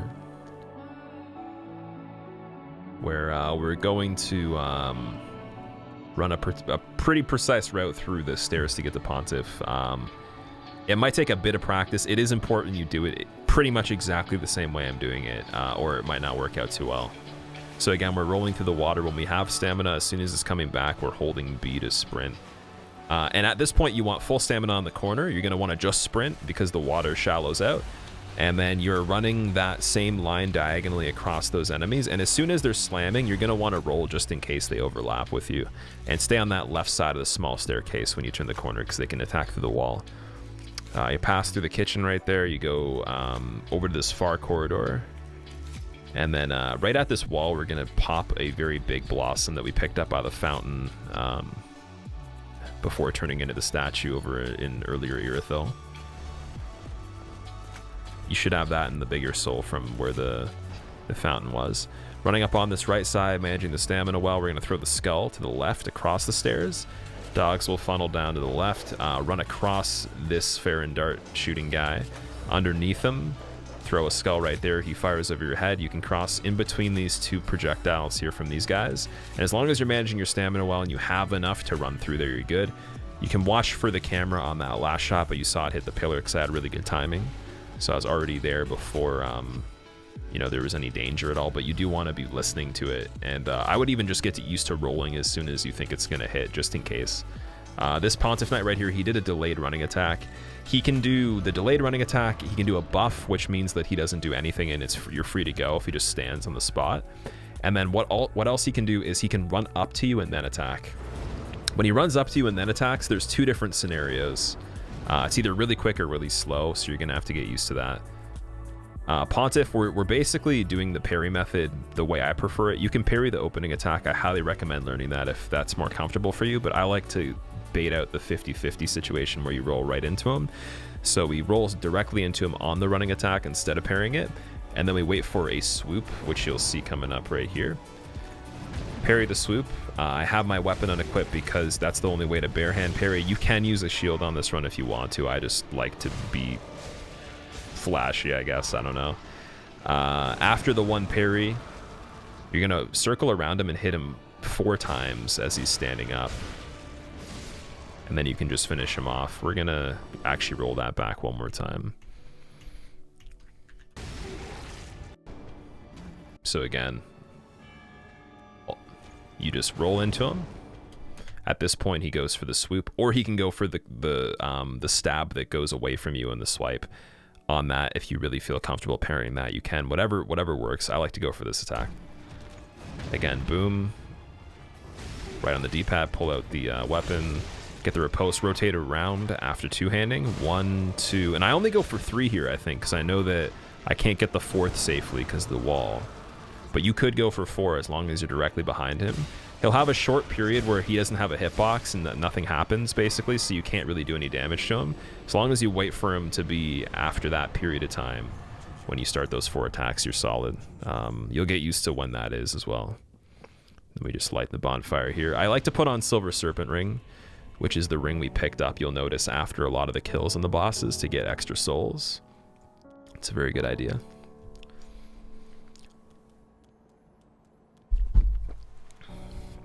Over here, we're coming up on Jon Snow and Buddy, number 1.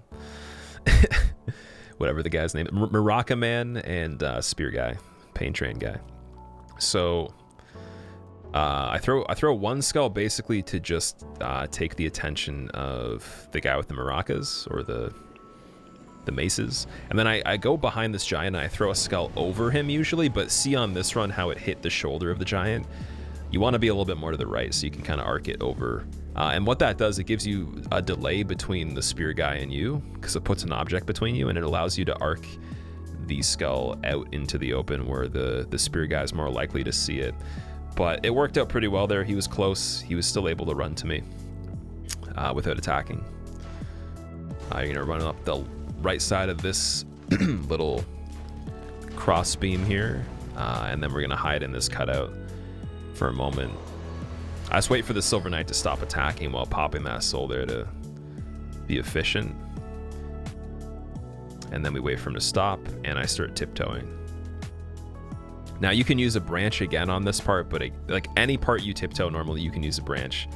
Not 100% necessary, because you can save them for more important parts later. So that's what we're doing. We're preserving them for more important things. And you just want to tiptoe this exact line that I'm taking. There's one really important part to note that might be a little confusing after this.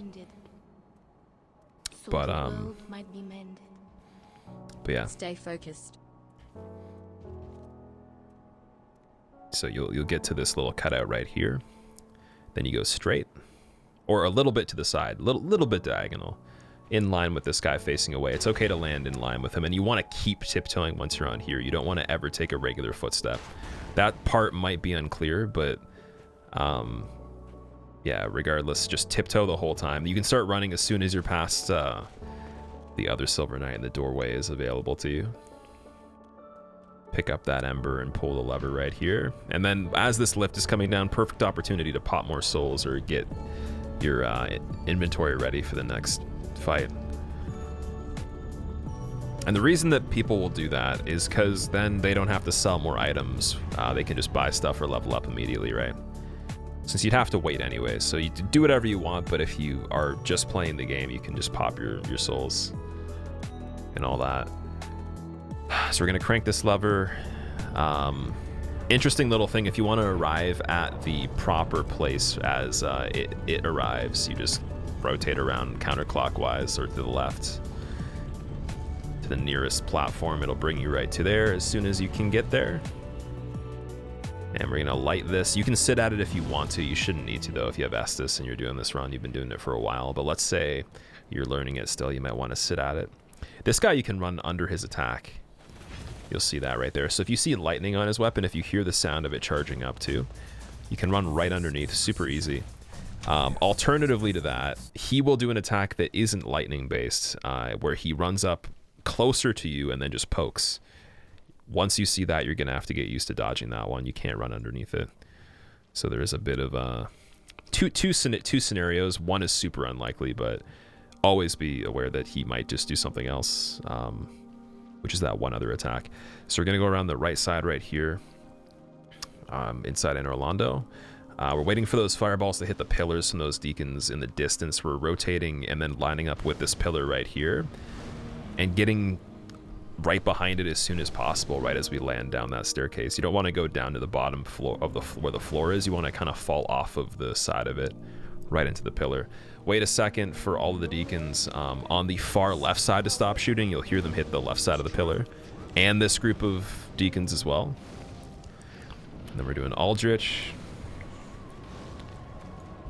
We have a fire resin ready right here. You should have 3 at this point of the game, and I'll mention why after.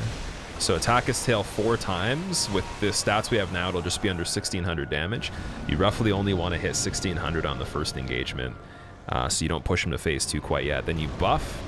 You're going to want to be halfway behind the pillars on the side you were on before, and he always pops up same pillar opposite side as long as you're halfway behind where he's appearing. So you don't want to be over that halfway line. He gave me really good RNG on this, so the fight is not a great example of the hardest scenarios you could go through on it. But with these stats, you'll have so much damage. It's not really a hard fight compared to some of them on this. So you'll see, again, I'm halfway behind that line of the, that divides the room, and then he's diagonal across that line. So same pillar, just different side. And on that U-shape attack, the horseshoe thing he does, you just kind of go in front of him. He'll appear right where you are standing without even really hitting you, and then you just attack his body, and you're good.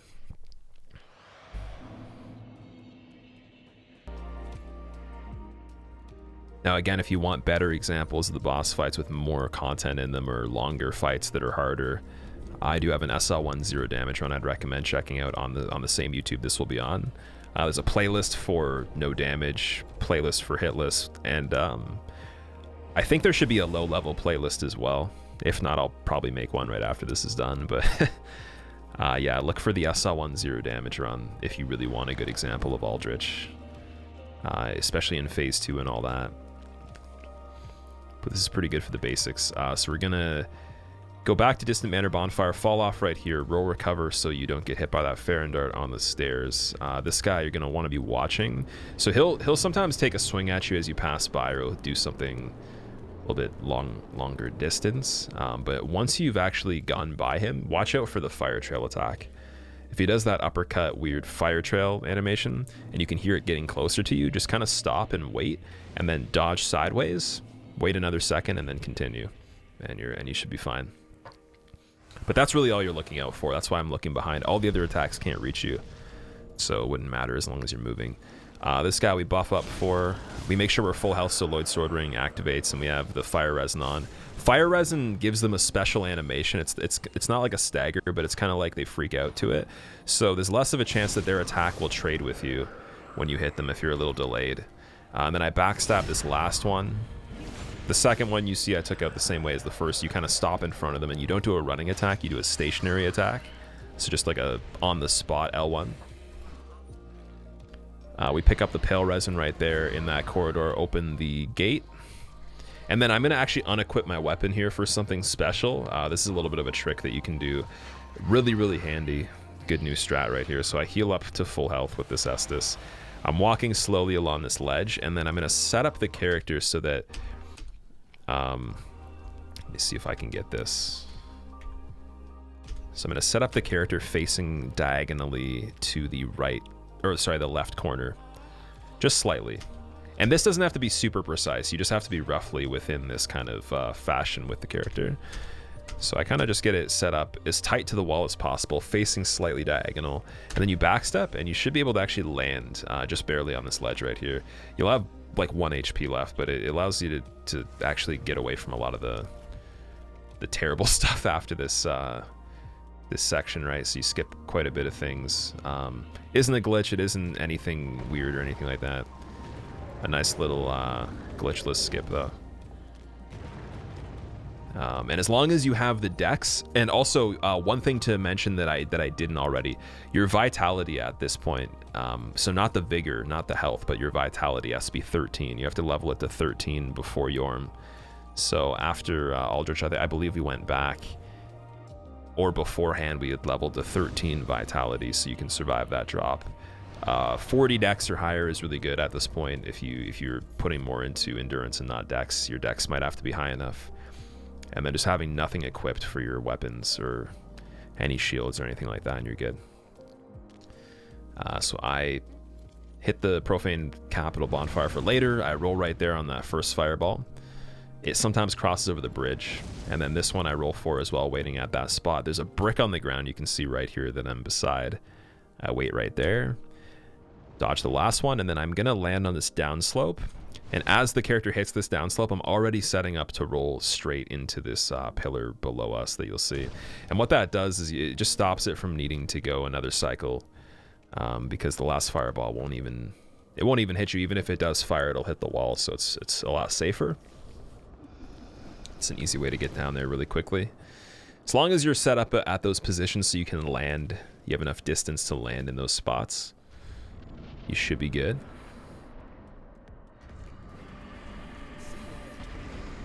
So for Yorm, there's going to be a lot going on. I'm going to try to point out some strats on it if I can that are particular. So you go through his legs, grab the Storm Ruler, go back through his legs again, equip Storm Ruler. You might not be this quick, so it might take you a little bit to actually get it equipped. That's fine. Don't worry. You can be slow on this fight. I am charging it up by using opportunities that have a long recovery on them. And I'm going to point out as many of those recovery opportunities to charge up the Storm Ruler as I can in this. So we're going to stop the video here and there. So you're going to have equipped it. Make sure this is turned off. So I've stopped it. I'm charging up already as soon as I've equipped it, and you usually get that first charge for free. This is the double swipe with the follow-up. I punish the end of that really quick. In this, we get unlucky. He goes into phase 2 in one hit. Sometimes that happens, so it's going to be a bit harder of a fight for you. You always are going to want to get charged up and then have full stamina as soon as he's ready to move, and you're going to want to attack as soon as you know he's starting to move. He'll do the jump attack really often, so after he does the jump, you want to go through his legs, shimmy to the side like I did there, and then run. And he'll always do this follow-up. And then you can charge on the follow-up spacing of the after the jump when you bait it. This is really good too. You can punish this immediately if you're already charged, or you can charge on that opportunity just by walking around him instead of dodging and waiting and all that. So pivoting around, that's really good. I get a charge right here that's pretty lucky. Go through, and then you'll see I swivel again to make him swing, and he does it. And then I use that to punish. So charge or punish, whatever you want, but you're creating openings in time that are perfect for both. And then if you can't, you don't want to get too greedy with it. You want to make sure you have the stamina to roll while you're charging also. And you see I'm backing away until I can kind of reverse the table, or turn the table on him and get enough space where I have a charge or I'm able to attack. I'm never attacking just randomly. So even here, I don't attack. I wait because I know he can follow up in a jump. Then I bait this again, and then boom. And even if you just wait and do that, or where you pivot around him when he does that two-hand slam, it's perfect. That's good enough to kill him right there.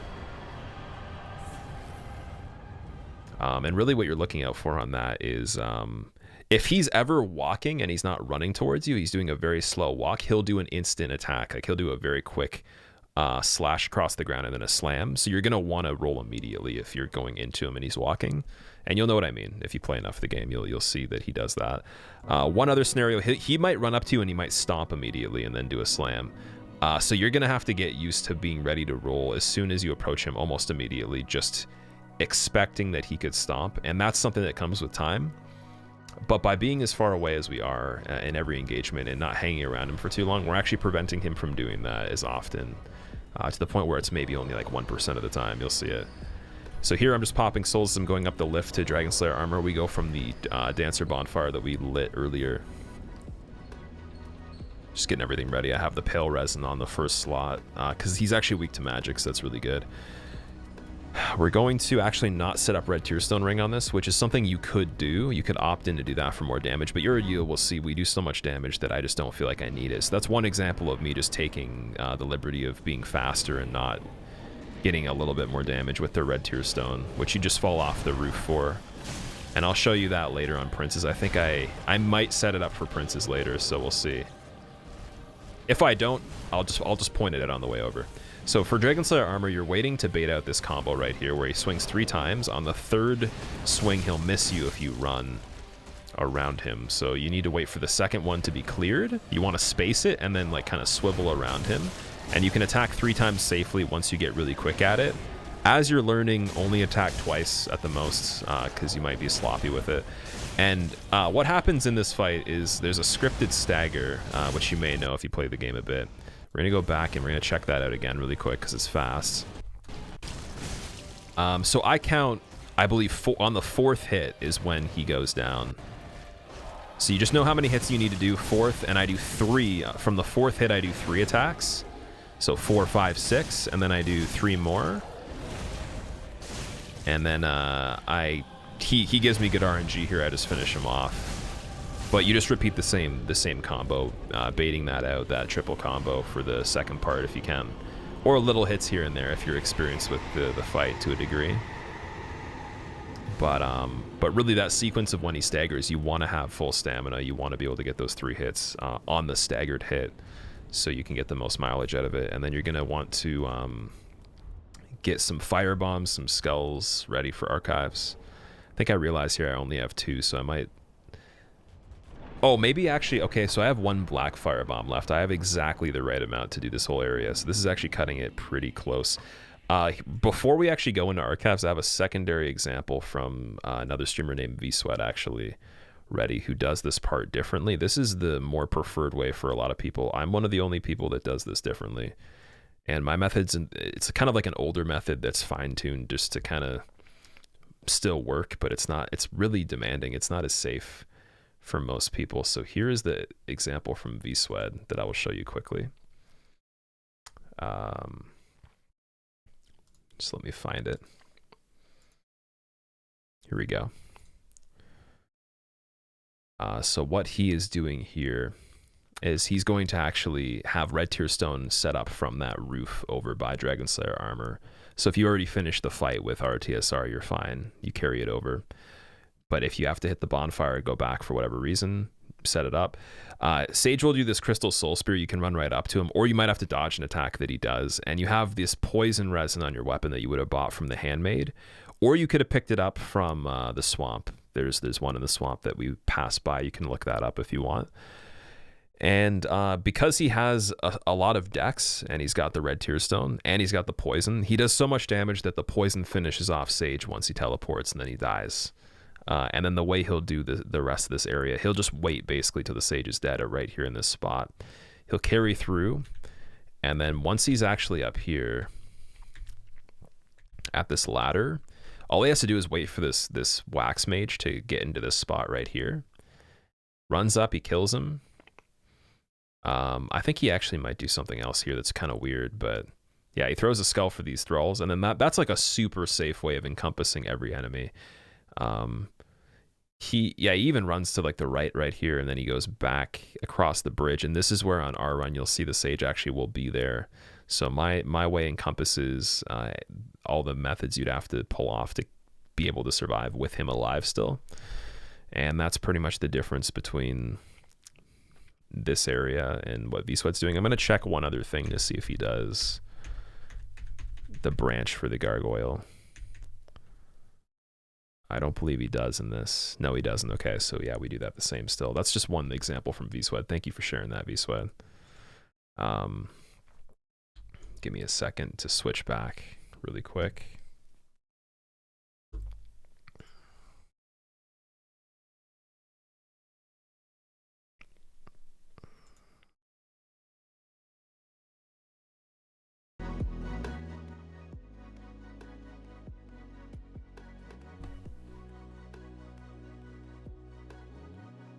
Okay, here we go. So I'm heading up the stairs immediately, avoided the Sage altogether. On this corner right here, you want to reach it where this guy's barely reaching the corner as well, and dodge immediately at the corner. It doesn't matter if your timing's good for that attack or not. He'll always miss you with that stab, but there's one backhand he does that is instant, and the only way to really do it is just to roll at the corner immediately. Coming up here, I eat a green blossom to improve my stamina regen for the next part. I hit this guy twice, he dies pretty easy.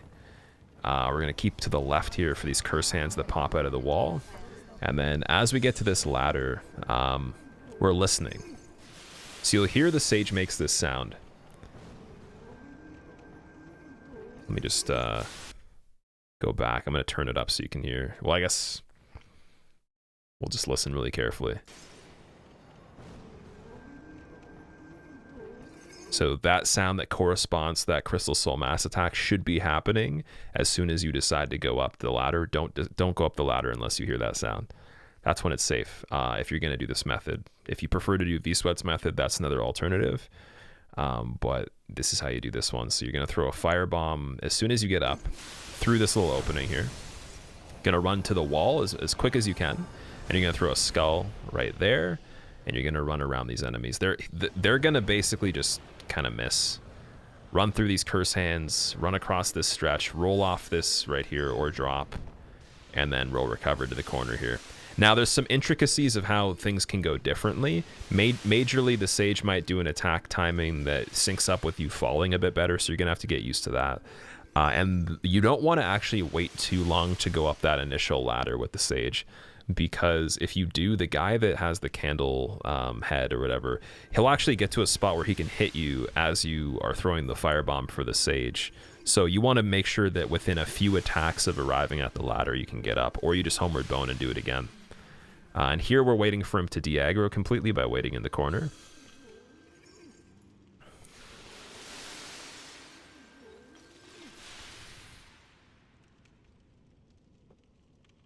And he actually de-aggroed in a spot that was very bad. So he's facing to the left. He majorly will, or at least most of the time, will de-aggro to the right. So if he ever does this is actually a worst case scenario, but I play this a little bit differently here. I try to throw the firebomb, it misses him.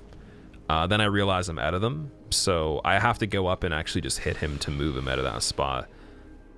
Normally you'd run to where I am right here. So you'd run up to this spot.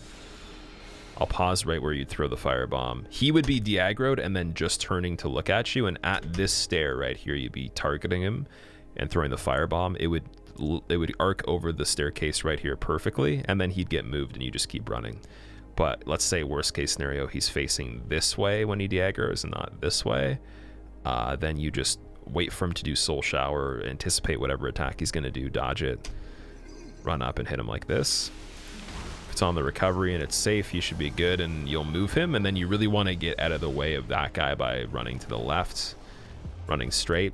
The reason we run to the left on that walkway there though, and not right through the doorway, is because when the sage pops back up in this secondary spot down here, he has like his physical hitbox sometimes blocks you from moving, so you can get stuck on nothing, and then the guy shooting the Farron dart will kill you because you're just running into an invisible wall. So you want to go left of that, not get blocked on the invisible wall from sage popping up, since he is still alive in this route.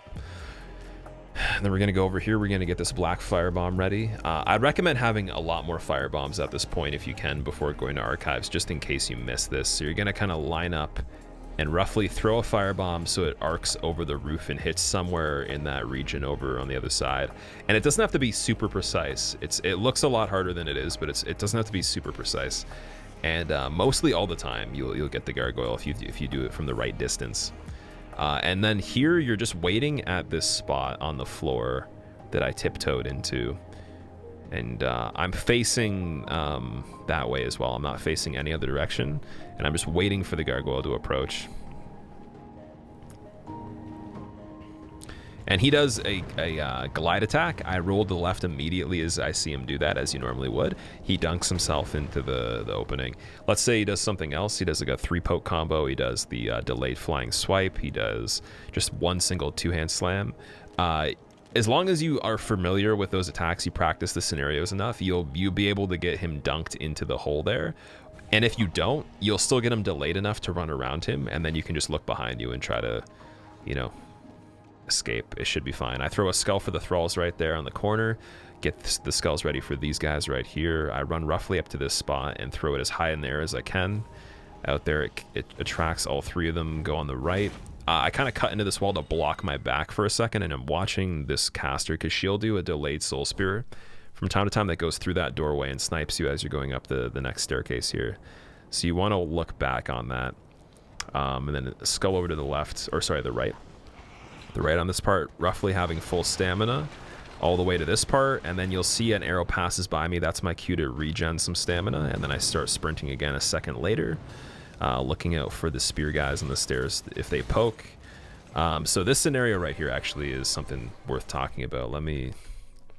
So right here, when you arrive at this part, let's say these spear guys attacked and you dodged because you saw their spears coming out from the side right here. Maybe you didn't need to, that's good, but you'll get to these guys here roughly at this point.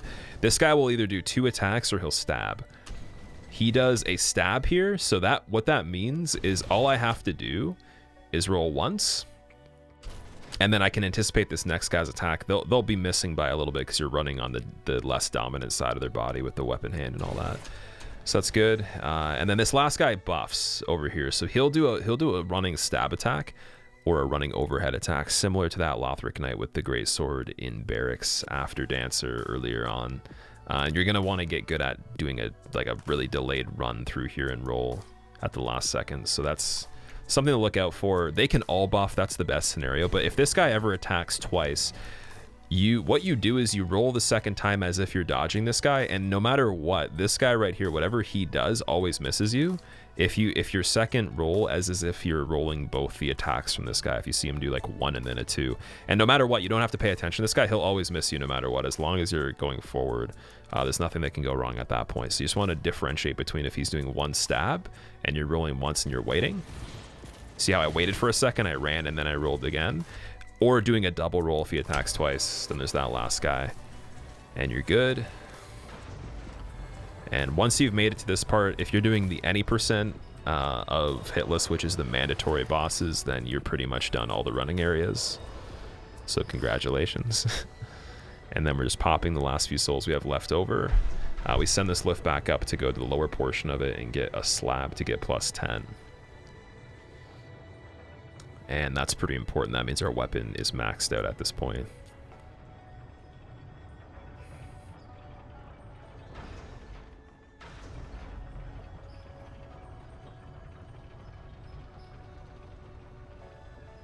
And I think I try to fall off this a little bit early to save some more time so I can homeward bone while it's reaching the bottom. But pick up the slab, get out of there, back to shrine.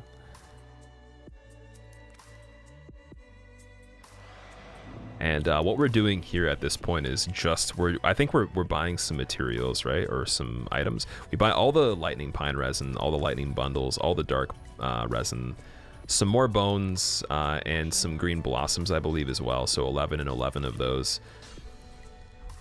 And then I upgrade the sellsword twin blades to +10. We go to the Firekeeper.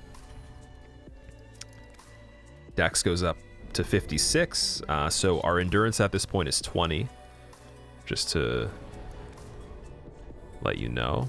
You could have more endurance at this point. You don't really need more endurance if you're playing smart, though.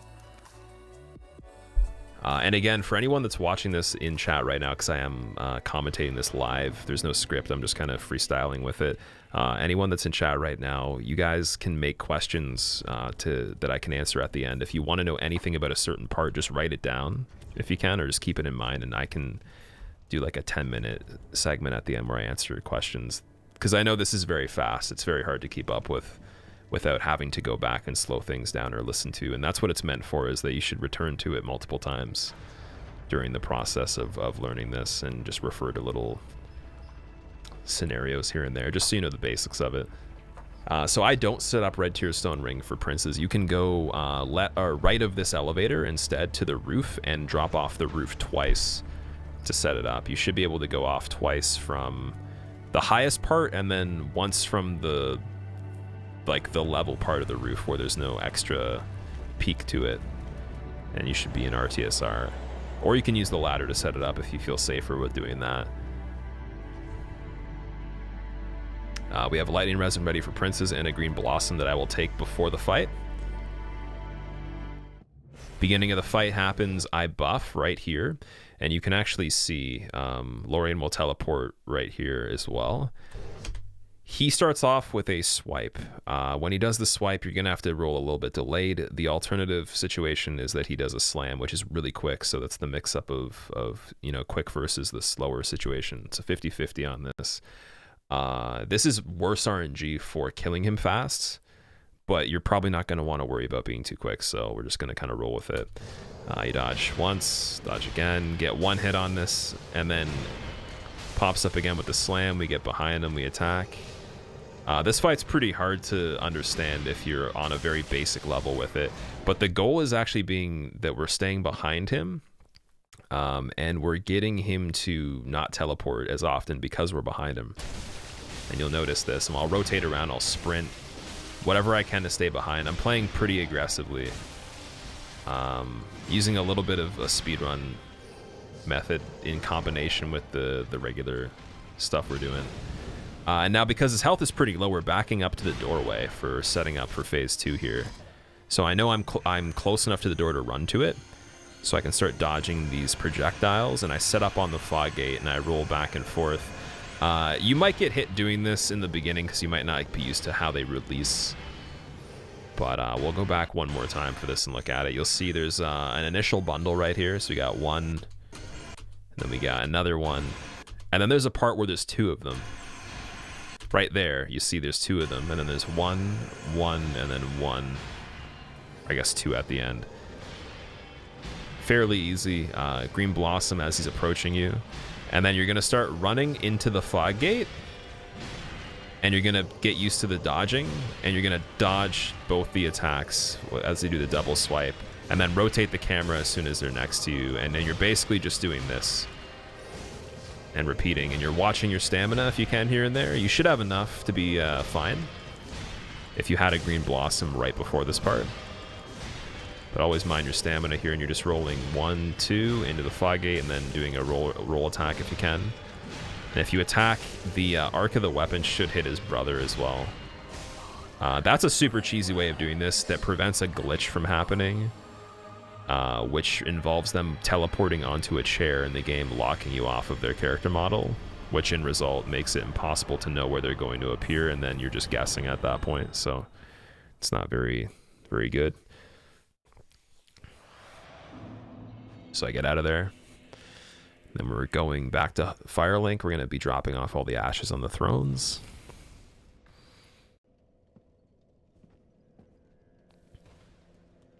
There is some interesting throne skips I do here that are from speedrunning, which is basically an animation cancel. It's hitting a prompt as you're leaving a surface, basically.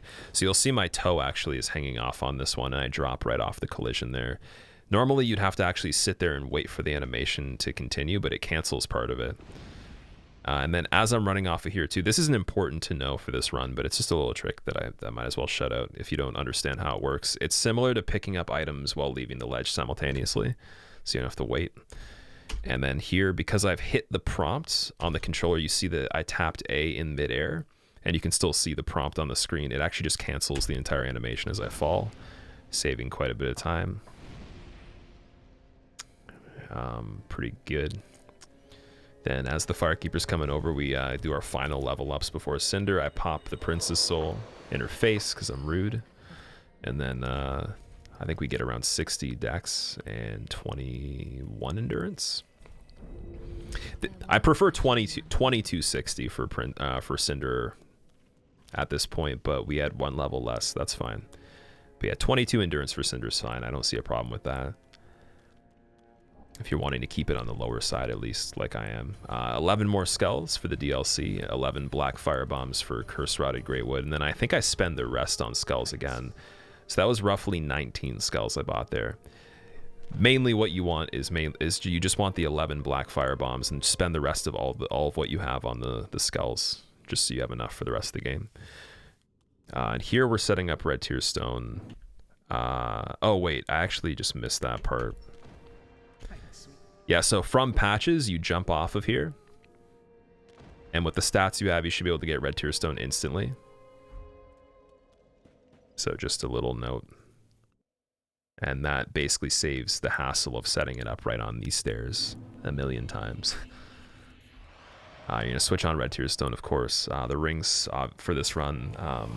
Again, just to kind of refresh everybody, we have the Lloyd Sword Ring. But when we're not using that, we use Red Tear Stone in place of it. We use Chloranthy, we use Flynn's Ring, and we use Pontiff's Right Eye as well.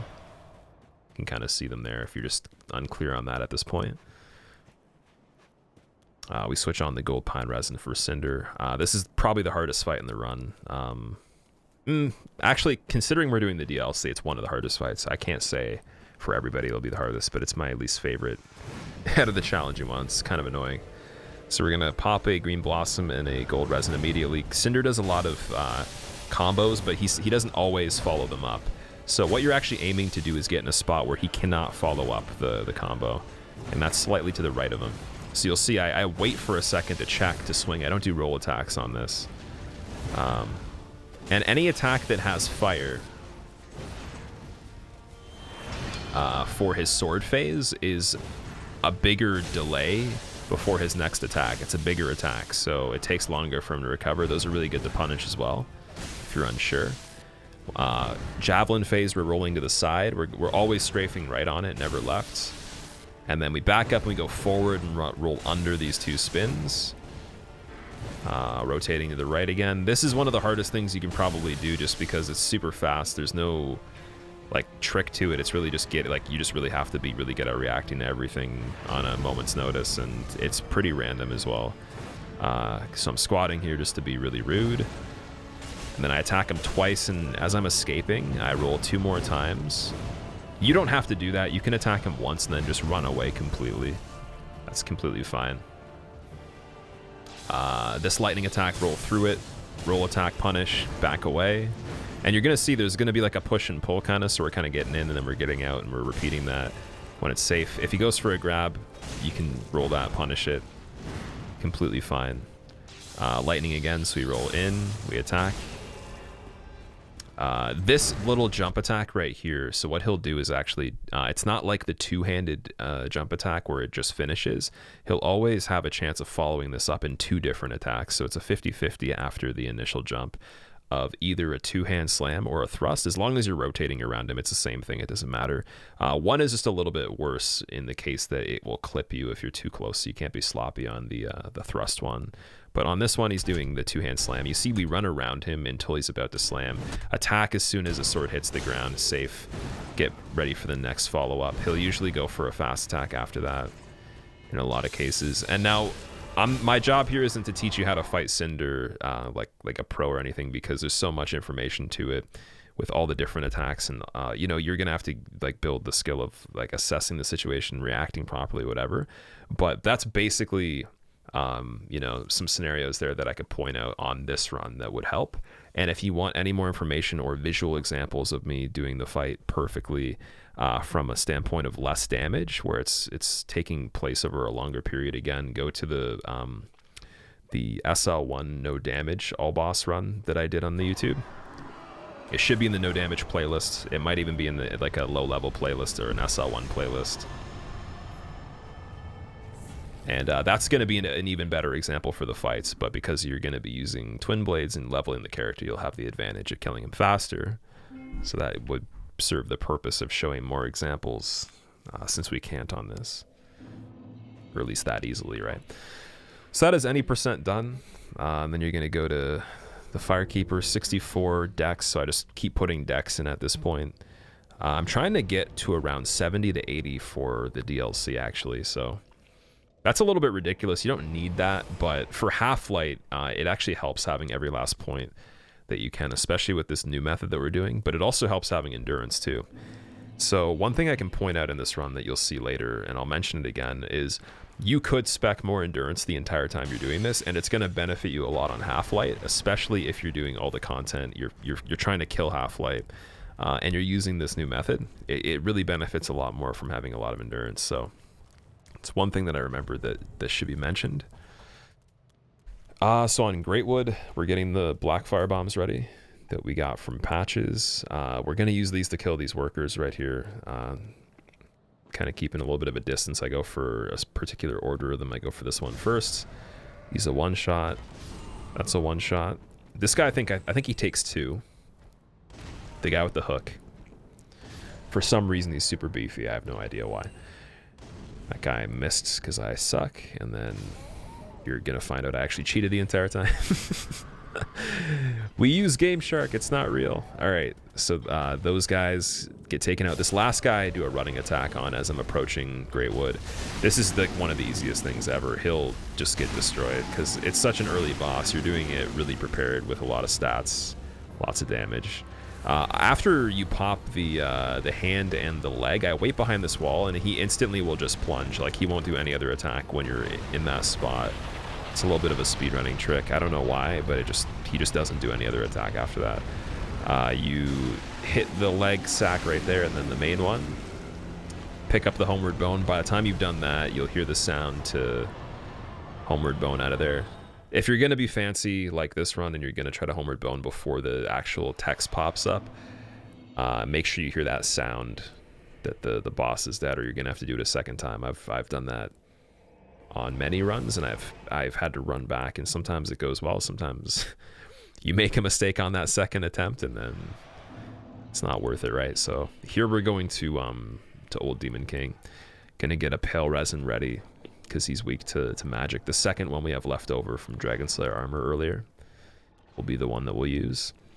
I'm looking behind me because the ballista can actually kind of okay, this is a good example. So you can see it actually slips by the tree. The tree does not block the ballista indefinitely, and even upon emerging through the fog gate, roll all the time on this because a arrow could actually hit the other side of the wall and it will still kill you even if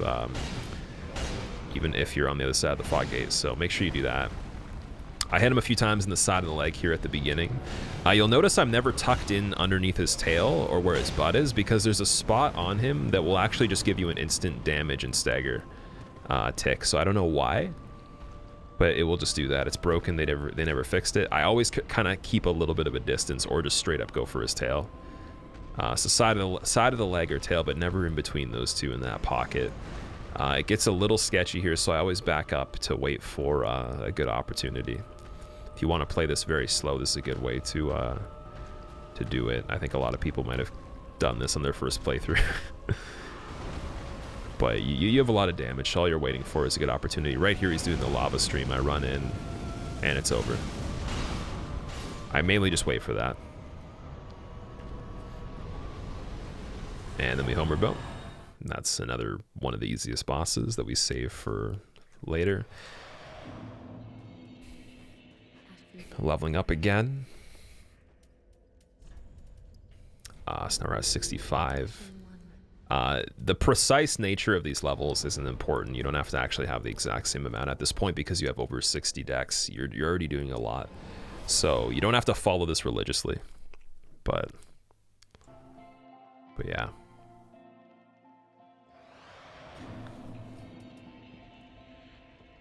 So now we are on our way to Osiros. He is weak to lightning, so we're going to have a lightning resin saved for him. You can use bundles if you want. It's more demanding, though, to have to keep refreshing them. They only last 7 seconds. Oh, thanks for the ad, YouTube. I really care about this website. Never mind. Skip. Ball in the middle of the face. Okay, this is just like a cluster of ads on this playlist. God damn it. Can we get a thumbs up on this video for the fact that even if there's ads on my videos, I only put one, and they're like 10 billion times longer than these videos too. Someone actually commented one time, just as a side note to this guide, saying that they were like, why don't you just put like 5 ads on this video? It's like 5 hours long. And I was like, well, because I don't really care that much. Anyways, we do the same thing as we approach the lift from last time, except for after getting the Cathedral Knight to de-aggro there, we're going to pull the lever to make the lift come back up. Wait till you're below the little triangle on the wall to drop down if you can. You can also use that situation to set up Red Tear Stone Ring if you fall at the right part of the lift, but that might take some practice. I don't do that on this because we already have a lot of damage. I throw a couple skulls to make sure that that Pus of Man Hollow is aware, and as soon as he runs over, you know it's safe, but don't throw it and then just run, because you need to know that he's actually seeing it. You can't expect him to if he doesn't start running, right? Go around the side here. We dodge this Cathedral Knight. It's a little scary. Now, I think there is a way to kill them from a distance with firebombs standing on that platform before that courtyard opening there. Before it goes off to the right, and then we roll off the stairs. And then we roll all the time on that fog gate emergence because you can get hit by that attack you saw go through the wall there. Osiris is mainly trying to get behind him, but not being too greedy to do that, just waiting for the opportunity where you can roll in behind him, attacking as he's rotating, anticipating his slam, which is the quickest attack he does.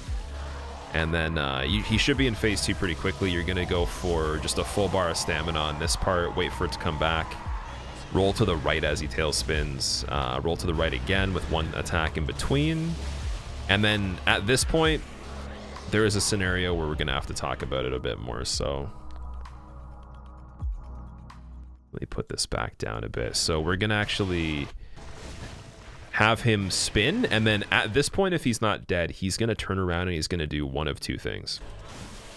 As soon as he pivots right here, he's going to do either an instantaneous charge away that has no animation startup, it just starts and you're dead, or he will crawl like he does here. So we got the luckier variation of the two, but anytime you see him do this, where you know, he's ready to do phase 2 and he's rotated, as soon as his feet land right here on the ground, you want to roll. You want to roll preemptively just in case, and that's why you see me doing that, because I don't know what of the two things he's going to do, and that's the only way to dodge the instant charge, is every time he defaults himself back to facing you in phase 2, right there is your cue to roll. You don't have an animation to do it, you just have to use the recovery of the last one to do it, right? So that's how you preemptively do that. And once you play around with it for a little bit, you'll understand. And that's really the biggest trick to Osiris. That is something that is super helpful, because that attack is complete nonsense. It doesn't make any sense really, other than, you know, preemptively accommodating it, right?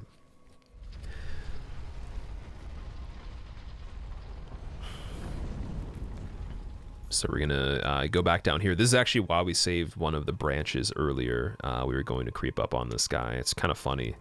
So if you reach him as soon as you can, you should be able to use the branch, sneak all the way to the corner from this hallway, and then on his way back, we're gonna pop out of the statue form and we're gonna kill him. But if you're kind of just tucked in this corner right here, it's actually safe. Now this is a really easy spot where you could do something else without a branch, and you could save the branch for one of the scenarios I mentioned earlier, like that skeleton in the catacombs initially after Abyss Watchers, or tiptoeing through Irithyll. So whatever your choice is, you can do that if you can find a better way. But this is super safe, and this guy has ended a lot of runs for me in the past, so I like this method quite a bit. A lot of the point of this guide is to be cross-referenced with other information, your own, you know, existing experience, and to be like the foundation for newer methods that might be a lot safer than things you've seen before. So maybe just offer a little bit of extra variety. But also show you how to be pretty quick too, because this is a pretty quick run. This is the fastest run I've done, all content with hitless. So this Grave Warden right here, same thing as the Cathedral Grave Warden. She'll either do the double attack or the running attack, or the jump. Jump and running attack, same thing, just dodge immediately. Delayed attack, you gotta wait a second, then you gotta dodge the follow-up of it as well. This guide will be super useful. Thanks for doing it. I'm glad I found you, Skrill. We're gonna actually, here, I'm gonna go back on this part. So right here, actually, what we're gonna do, we're gonna drop down, and we're gonna turn the corner into a running attack really quickly on this guy. And the reason we're doing that is because if we actually go down this pathway without killing him, he'll throw a projectile at us from behind at a moment where we can't actually look. So it prevents that rare case, and then we go around this way. Dodge this guy's spear and the arrow from the other guy, and then we're looking back at this point just because the shot right here, we want to make sure it hits the ground or it misses. And go off to the side, chug up to full health for Gundyr so you can have your Lloyd Sword Ring activated, because you took fall damage before this, obviously. And we hit him once, I believe, with an R1. Just a little scratch right there. And then I'm only parrying this long range attack and the charge attack from the phase transition. And here's a really good example of what you're looking for. You're gonna want to wait until you see him around about this position, and as soon as that halberd leaves the ground on the animation is when you're gonna want to parry. And then I hit him once with an R1, and then I riposte. So what I just did right there is called a burrito, actually. It's a PvP term. It means that you're actually outside the spot where the game will force you into a critical animation, so you're actually doing a regular attack when something is in a parried state and then still getting the critical as well. So you're squeezing in extra damage, where otherwise it would just make you do the critical and you couldn't attack normally. And by doing that, the way that you achieve it is you have to be far enough away where the game can't force you into that animation. So you'll see I approach only a little bit, but I don't walk right up to him, and I swing into him to move into that range where I'm closer. I get that regular hit. You hear a little bit of a thud because it is a critical, and then you just get the regular R1 right after, and that puts you in the position to have that extra damage snuck in, right? So because, again, I'm using my weapon and my bare fists only, I don't have a shield equipped, so I can't keep my weapon on when I parry. That's, if anyone finds that weird. Right here on the face transition, after the second parry is done, we're going to back up and we're going to parry the rotational attack on this. I don't recommend doing this if you're newer to this. I would stick with just the one attack that we've been parrying the entire time to this point, so just the running one, because you can just get really far away and he'll always do it, right? Eventually. So even in phase 2 you can go for that. I would stick with just that, but if you want it more variety, I mean, you can literally parry every attack he does. And on this one, the point that you're going to actually pull it off, if you want to, you're going to see him kind of get his halberd in this position. So it's almost at like the midpoint of the circle that he does. And you're good. So again, midpoint of the circle, it's coming back around. You see him, you're seeing his face turning towards you for the first moment, and then boom. Same thing, burrito, riposte. And then I just finish him off. Oh no, I do one more parry on this. Okay. So again, same thing. He's at that midpoint. Right there is when I start it. And then he's dead right there.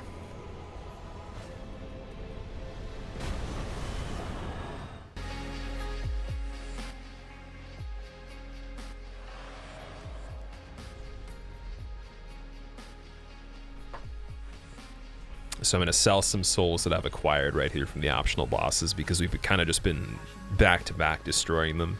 You'll notice once you finish any percent, there's going to obviously be a lot quicker of a transition to the optional stuff for the first bit. So we picked up more endurance. We got 70 dex on the Firekeeper there. And now we're heading to Wyvern. Wyvern is going to be killed with a speedrun trick called the Wyvern skip, which is not a glitch, and it's not any kind of crazy cheat or whatever, but it is actually exploiting the fact that Wyvern dies by a plunge. So any plunge attack that lands on him will kill him immediately, as long as it lands on his head. And we're using elevation at a lower point in the map to do it sooner than you normally would be able to do it, by performing a very precise jumping attack and latching onto that. So basically, don't get frustrated if you can't get it right away. It will take you practice. It took me many hours, many days to be able to do it on demand. So this will be a little bit more technical, but it will get you the kill in the safest way that you can possibly do. I do not recommend doing it any other way. Here we're just kind of waiting for these jailers to move. They're on a circuit where basically there's an opening, but think of it as kind of like an open circle, or maybe like half a circle. So you're kind of waiting for that whole line to be on the other side. And by doing that, it lets you exit safely here. So I'm watching through the window to see where the line is at. And when the final one passes by on the corner is when you usually want to go. Now, I don't remember if this is true, but I think that I might have gone a little bit too soon on this. And you can see the one jailer attacking me, but because the wall is there, there's no way I can be affected by that. And she's not going to run around the corner either, because we've stopped moving, right? So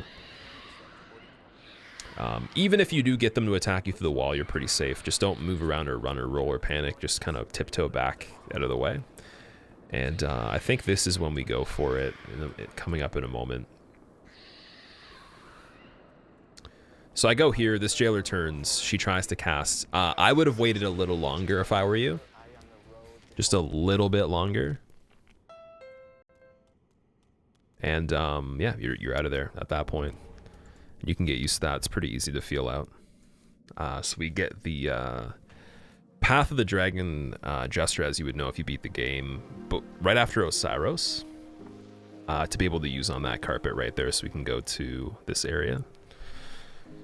Pretty simple. And then this part coming up is going to be a pretty intricate series of just kind of following a certain path and dodging some attacks. So this guy coming up right here, he has a shodel, kind of like a hook weapon. He'll either do this overhead or he'll do a swipe, like a running swipe. And the running swipe is faster, so you're going to have to be ready for that. He kind of hides the weapon a little bit when he does it too for the first bit of it. We're going up on the left here. We're dodging these fireballs. We're dodging the attack from that guy. Most of the time it's going to be the overhead. They might also stretch out their neck at you too, but that's not as common. And you're going to want to run around this left side here. Watch behind you just in case one of them catches up. But if you've done it really well and you've ran fast enough, you shouldn't have any behind you at all. Now, even when you get to this point, if you're not looking behind, a fireball could sneak through the opening before the fog gates form, because it doesn't pop up until Wyvern, you know, is queued, right? So for the first little stretch, they can throw a fireball through behind you. Now we're getting into here. You've seen I've switched to the Gothru Twin Swords. So I have this weapon right here from Archives. It's where you would pick them up right outside the door to Archives where the key is. They don't have a purpose in this run other than this moment. I like them because the hitbox is very long. You can see the weapon has crazy reach. But also with the jump attack, the way it's shaped and everything, I don't feel the twin blades or even your bare fists or anything else can kind of hook onto the Wyvern's head as easily as these can. And it might be a little bit of like a, you know, a toss-up where there is a weapon that's comparable. Maybe it's not all that great, but it works really well. It works better in my opinion than other things I've tried.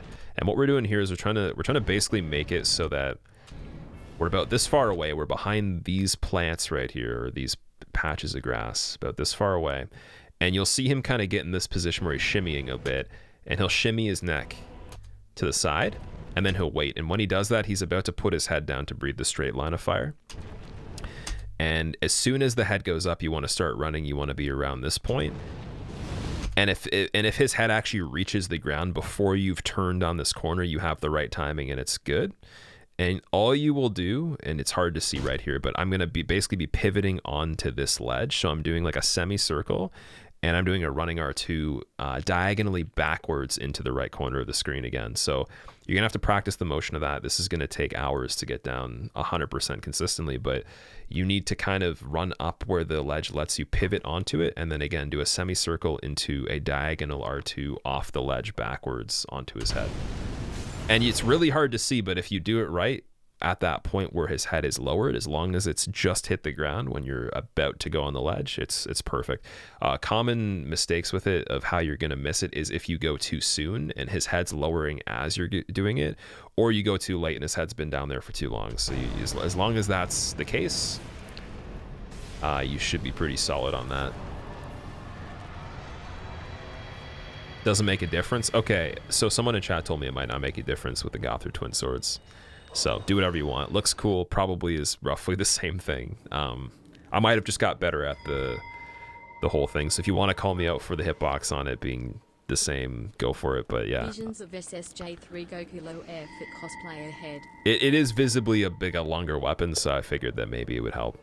It seemed to work really well, but whatever you want to use for it should work. You could use the same weapon, you could use the sellsword twin blades, you could use the dagger if you wanted to. As long as you can perform that jump really well is the most important part. Gonna dodge on the right side of this guy right here. You got to be careful that you don't fall off.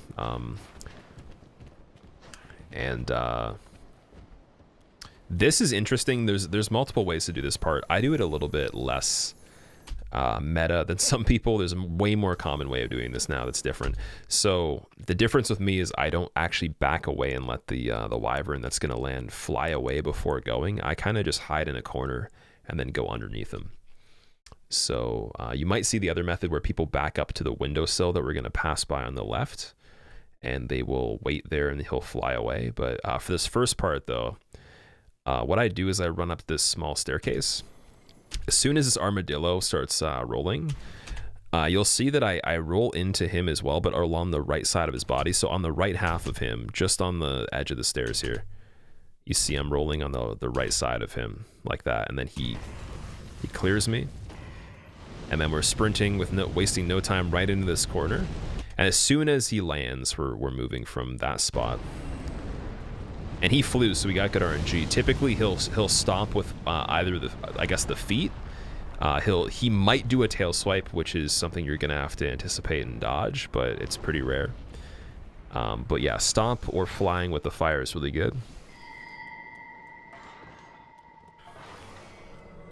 Okay, some people do this part a little bit differently as well. It's more of an aggressive way of doing it, but I kind of turn this corner, and then you'll see I slow down here for a second, and you might ask, why would you slow down?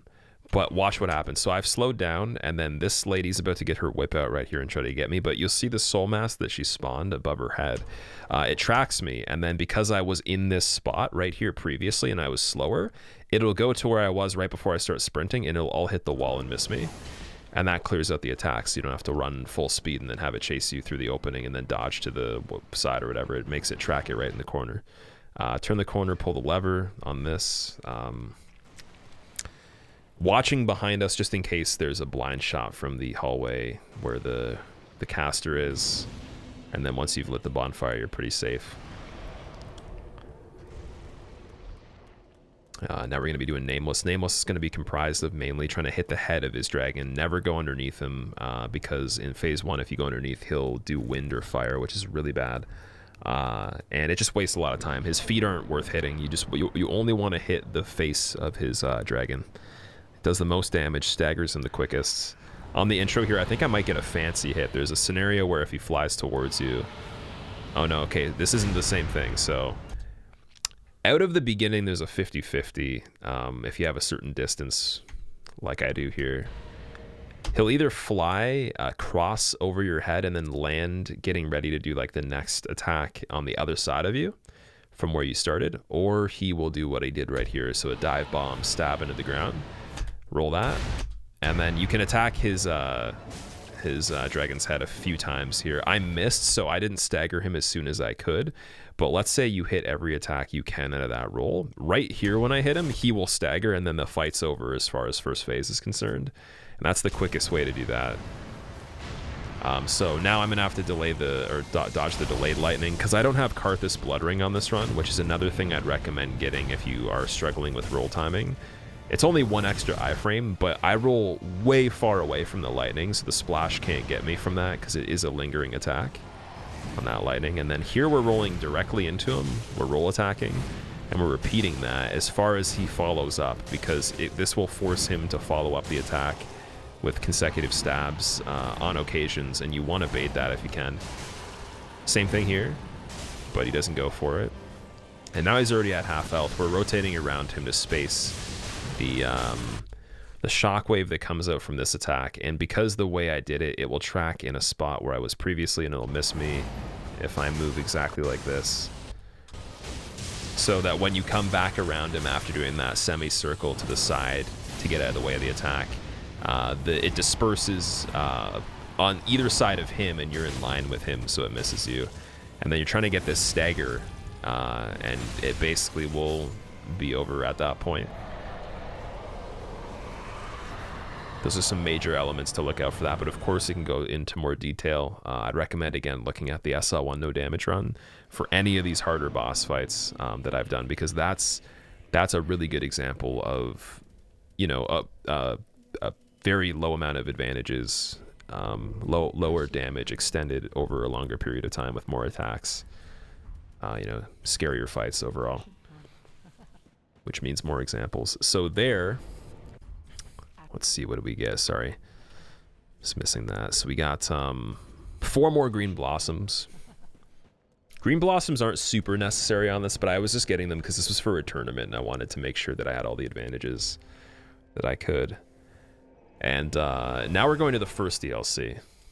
So all that's left is the DLC. If you've killed Nameless at this point, you haven't made a mistake up to this point, that's a original main game hit list, so that's good. But yeah, now it's about to get pretty serious. So on this part right here to start off, One thing to mention is you're going to want to run along the right side, but there's a scenario that where you land off this cliff here, an enemy throws a javelin at the ground where you landed, so you're going to want to actually run for a little bit until you hear the sound of it hitting the ground, and then you can throw the next skull coming up. So you see he starts to cue his throw. As you pass, you land. You can hear the air, like the and it hits the ground right behind me. So I knew I had spaced it. I started throwing at the exact same time, but I'd wait till you hear that javelin hit the ground behind you. Throw these 2 skulls like so. Right around that tree for the second one.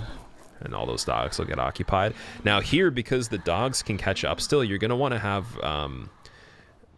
you're going to want to keep your ears open for if they're following you and keep an eye out behind you. So I look right here to see how far back they could be. And you can always throw an extra skull, which I'll do right here. And then that just makes it even easier to not have them follow you. This part, there will be a follower torch-wielding guy that goes for a swipe at you right away on occasion, so... he didn't go for the swipe on this one, so I didn't have to worry, but just be wary for him to come off the screen from the left and do like a backhand swipe at you. I turned the volume down here just because this part makes people deaf. It's like the audio is mixed really weird. Put the music back on. So, okay, we're coming up to a part where you're going to only have so much time to get to this ladder. And the way you're going to do it is you're going to throw a skull for this Corvian that falls down from up there right under the bridge. He's going to run away, and then as soon as you're past him, roughly around this part, you're going to throw a skull really far. Pay attention for this guy in front of the ladder. If he's blocking it, kill him immediately. You'll always kill him in one hit, and then just get up the ladder as soon as possible. Best scenario, you don't have to worry about the ladder being blocked. You just go immediately, and then you have even more time to kind of make mistakes with your speed and all that. So that's the best way to do that I personally prefer. Now we're going to do a little bit of a trick where we turn up this hill, and it's at a very particular point of the hill. It might take a bit of practice, but the collision of this hill right here allows you to actually run up it in the middle, but you have to kind of turn into it if you want it to be quick like this. So you'll see right around this spot right here, I start pivoting and I'm turning as I'm going up it, and I walk right over, I jump on this roof, pivot around the side right here into this ladder corridor, and then we're just going up this tower right here.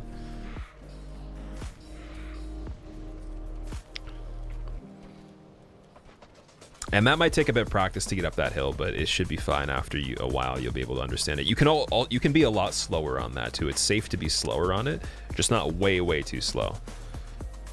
and you should be fine. Now coming up here is Wilhelm, very important part of the run. He gets cheesed off the cliff. So what we do here is we unequip our weapons so we can actively kick him.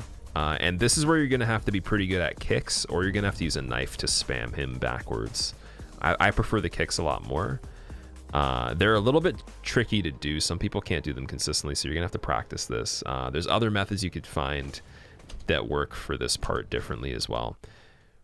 But you'll see what I will do here is he's running up to this pillar. This pillar that he's reaching right here, once he's on the other side of it, he can't attack you until he's past that line again where he's coming from. So at this point, he goes for a running attack. I dodge past him. He can't attack. He can only back up past the point where the pillar is, and then he can start attacking me. So I'm going to start kicking him in a chain to get him off this rock right here. He falls over sometimes looking like a goof. And then I kind of do like a semicircle or like a little rotation while sprinting and then try to jump. But because he's in a spot that's not tucked into the corner enough, I try throwing a firebomb. It doesn't work. I'm going to have to basically punch him twice, I think. Yeah, so that moves him into the corner, and then I'm doing running R2s with my fists to land on his head. And it looks sketchy, but honestly, when you practice it, if you know the distance and everything, it's very safe. I would not do anything else on this part. Now, alternatively to that running attack he opens up with to get him reversed on the other side of the pillar, he could do just a double swing, like 1-2. In that case, I'd roll sideways and then kind of just move around, do the same thing. So that's super simple when you get it down. It's not too bad. Again, running R2s for the jump attacks. This part's basically just a lot of skulls coming up. So hit the bonfire, blossom if you want. And then you're going to want to start running immediately to the right here. These guys will miss you, as long as you're not slowing down before they start walking. Go over the hill here. So the world might be mended. This guy throws a javelin. Once that crosses over you and you get to the top of where this bell is on the right, you throw a skull into that courtyard right there. They all start chasing. You throw one more on this post or around this area. And then you're going to throw a skull right here on this bigger post, this bigger tree. Skull for the left so the dogs get away from the corner. Skull on the corner for the dog around the corner. Skull to the left for the one in front and the ones behind. Another one to the left for the final two, and then you're out of there. This part right here, we're going to basically be waiting a little bit. So you'll see I actually delay. I stop sprinting. This guy in the background with this bow is going to shoot an arrow on the ground that will hit, and then it'll explode after. So the reason that I'm actually delaying is so that it can actually hit in front of me, and then I can dodge the explosion without having to overcommit and just rush into the situation, since this is going to be an overlapping scenario with another attack. So we're waiting, and then I start speeding up a little bit. It fires, I roll the timing of it hitting the ground, and then I get to roll again when this guy starts his attack. So no matter what, I'm safe there. You can alternatively strafe the arrow to the left if you just delay a little bit until it shoots. You can run to the left, space it completely, run by, and then dodge the guy's attack, whatever you want. But you want to set it up so you can be far enough away where the enemy swinging the weapon isn't swinging as you do that first dodge with the arrow, because it might just catch you in the roll, right? You want to be able to recover from that first roll and then anticipate the attack. So have some space between that by slowing down, since the guy from far away will be able to attack before the guy that's melee based, right?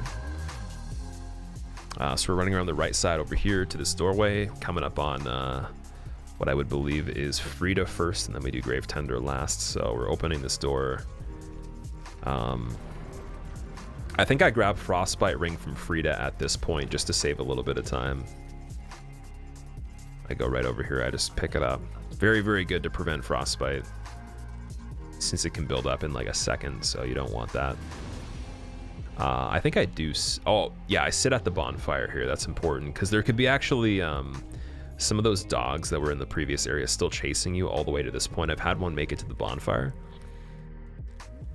And then we put the Frostbite Ring on now, so that when we homeward bone out of this area, we don't have any of that bar built up. So always have it on first before you do this, if you want to just avoid having that bar. So we go down, we roll right to the lever, we pull it, we run this route, and I'm looking out for any bugs kind of jumping out of the corner of the screen. They're slow enough where you can react to them pretty easily, but a lot of them will miss you, so you can just run that way if you want to this hallway. And then homeward bound on the staircase. So now for this part, we're setting up Red Tear Stone Ring next. I believe we're going to go to this ladder here. One backstep from the top won't be enough to set it up, which usually would be, but because we leveled our vitality to 13 and we have a lot of dexterity at this point, our fall damage is nerfed a bit, so we just backstep from the top, we get most of the bar, and then we go up about I'd say a third to halfway, about halfway or so, and that chips us right into our TSR,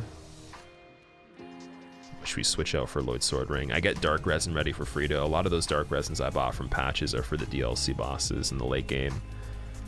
I have a Rime Blue Moss Clump from Irithyll on the fountain where the bonfire is right after the Pontiff Beast. You can have that if you want for this fight. I've never actually really needed to use it, but you could use that to stop the Frostbite Ring's bar immediately if you want to put it on right when the fight starts, or right as you're approaching it, and save the hassle, or if you forgot to put it on earlier.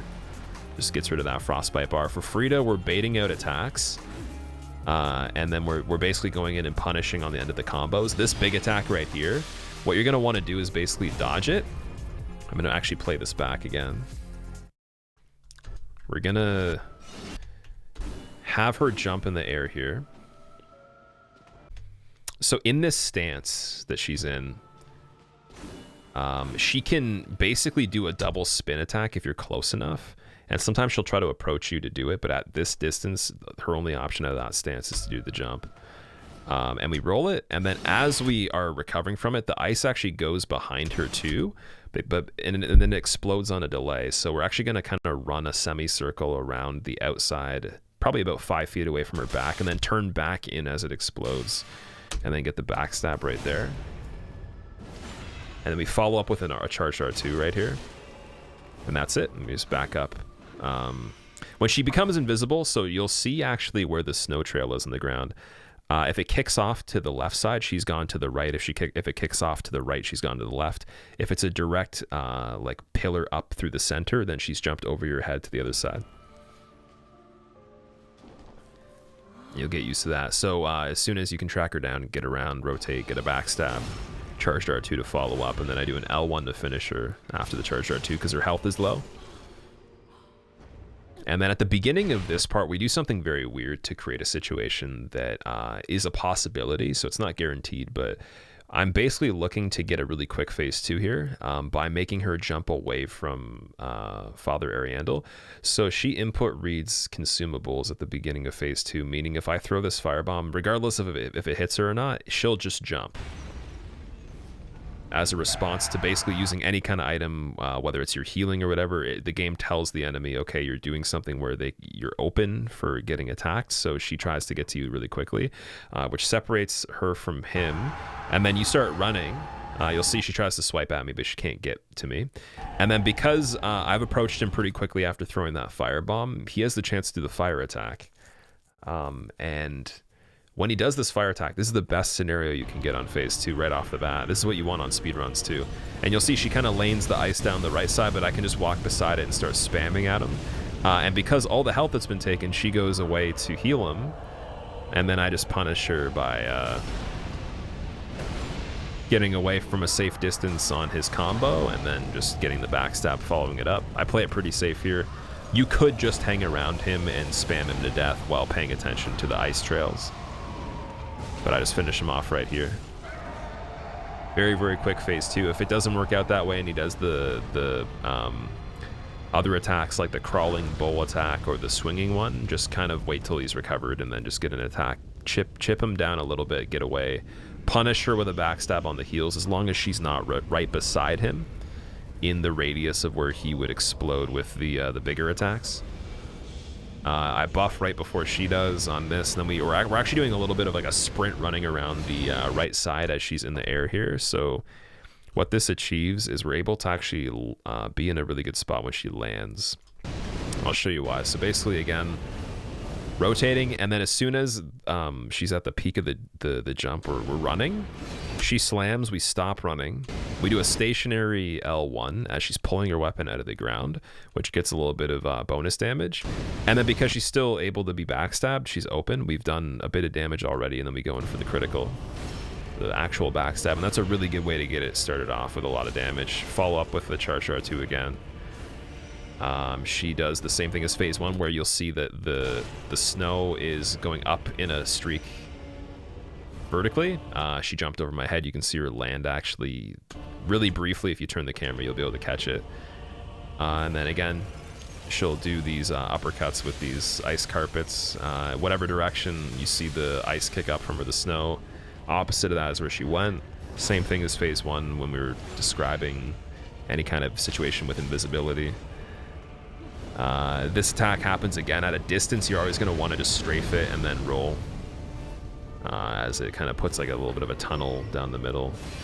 Now this is an alternate to the other attack that has ice with the jump, which is less harmful. She doesn't put a AoE behind her or the ice behind her. She only puts it in front of her. So you just roll it and then you backstab immediately. Don't get it confused with the other one. You'll see her weapon goes blue. They're both different.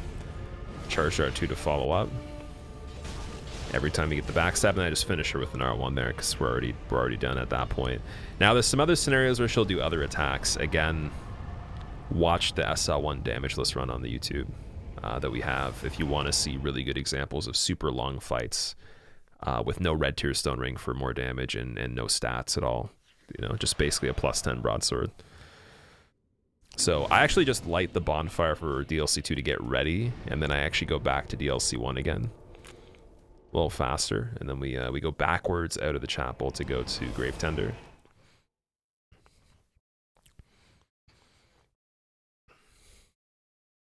And what this achieves basically is you don't actually have to ever go to the chapel from the bridge at the beginning. You're basically just going a circuit all the way to get through it via like I guess the shortcut where the bugs are, opening it from the inside and then opening it from the inside again to get outside again. You're never really running up past this bridge, so you're saving a lot of time. Now here you're gonna hit the side of it. And when you're going down this part, we got to get skulls ready. We're going to be throwing them for the javelin tossing enemies. They're over here. And there's a very particular way you want to go down in terms of timing, just because there's some projectiles that also are like the other guy's arrow, where they explode on a delay after they've hit a surface. So at this point right here, you're just going to be trying to pay attention to exactly how everything's lined up. And when we actually exit certain parts, when we go for things. This guy gets up as soon as you go over his head. You want to be very careful sprinting here, obviously. But you also still want to be fairly quick. So I roll recover right here. I run right to this wall and throw a skull. This enemy turns the corner, goes for it. This guy, I strafe his toss. It always happens where he tosses. And then I throw right here. If he goes for another one, sure, go backstab him. But he might run over to the spot. So you just be careful that he runs past you and try to trail him and get the backstab. By the time that guy recovers from the first skull, he won't even know you're there. He'll turn back around. Hide in this safe spot right here for the guy above our head that we're looking at in the corner of the screen. You can see he's shooting arrows that are exploding on that route right there. And then once he's done and he's faced back to default position, you're going to want to go this way. And you can see the guy in the distance. You're going to want to roll the timing of his arrow hitting the side, recover on that route, and then go down about halfway before rolling off so you can survive, or otherwise you're going to die from the fall damage. And then you're just kind of running, lining yourself up underneath the route, so any other residual arrows that fire your way will hit the ground for them and be blocked. So just be a little bit careful. You can look back on that if you want. I look back right here as well. You can see they're just barely missing me. And then if you need a little bit of extra oomph to set up Red Tier Stone Ring, you can take a little bit of fall damage right there, but we already got right into Red Tier Stone, luckily. So using that drop at a particular point you prefer can get you right to the amount of health you need. And then you just light the bonfire instead of sitting. So we buff right here. Lightning Resin would be preferable for this, but if you don't have it, Dark Resin works. Wait for the first dog to funnel from the left, second dog from the right, and then the third dog from the right. Now, let's say that these dogs don't do that. Let's say that one of them wants to run in a circle. Try to be as patient as you can, but just pay attention to like how they have delays in their, in their movement or before they attack. And if they do have to attack, just wait and be very patient. You might have to start running the opposite way into the open field to spread them out. And if you can, homeward bone if it gets too crazy, but mainly you're aiming to set it up that way. Now with Gravetender, every time he runs, you want to strafe to the right. There, I just kind of had to reverse him because the amount of space that I had wasn't that great on the right. You want to strafe him on the right and run a wide circle. And the reason you run a wide circle is because one attack that he can do out of sprinting isn't the jump. It's actually a swipe that it'll clip you if you're running too closely to him. So you're trying to have a really wide arc on that for that reason, just to encompass the distance that he would actually swing if he didn't do this attack out of the 50-50. And then you're running up to him and getting the backstab. That's going to take a bit of practice. And then you try to do a delayed L1 as he's getting up. Now there is another method that's similar to how we're going to do Halflight when we get there for Gravetender. You can look into it if you want with other runs, but this is how I do it. It works pretty well. And the thing is, once he's past the halfway point for health, you'll see he tries the backstep. I don't know if he's going to do it on this one. Let's see. No, he didn't, because we actually did so much damage that it skipped that scripted backstep that he'll do at half health, or when I guess you're over half health. So you can actually punish that backstep when he calls the wolf with his staff or whatever. Now for here, we kind of just back up from the double bite. On that attack where he does the headbutt, you'll see I actually lock off on this one, and then I roll with it so I can end up where he ends up and get an extra attack. And then on this delayed, like I guess you'd call it like a series of side steps and lunges, on the last one, he will actually do this bite, or he can delay it, right?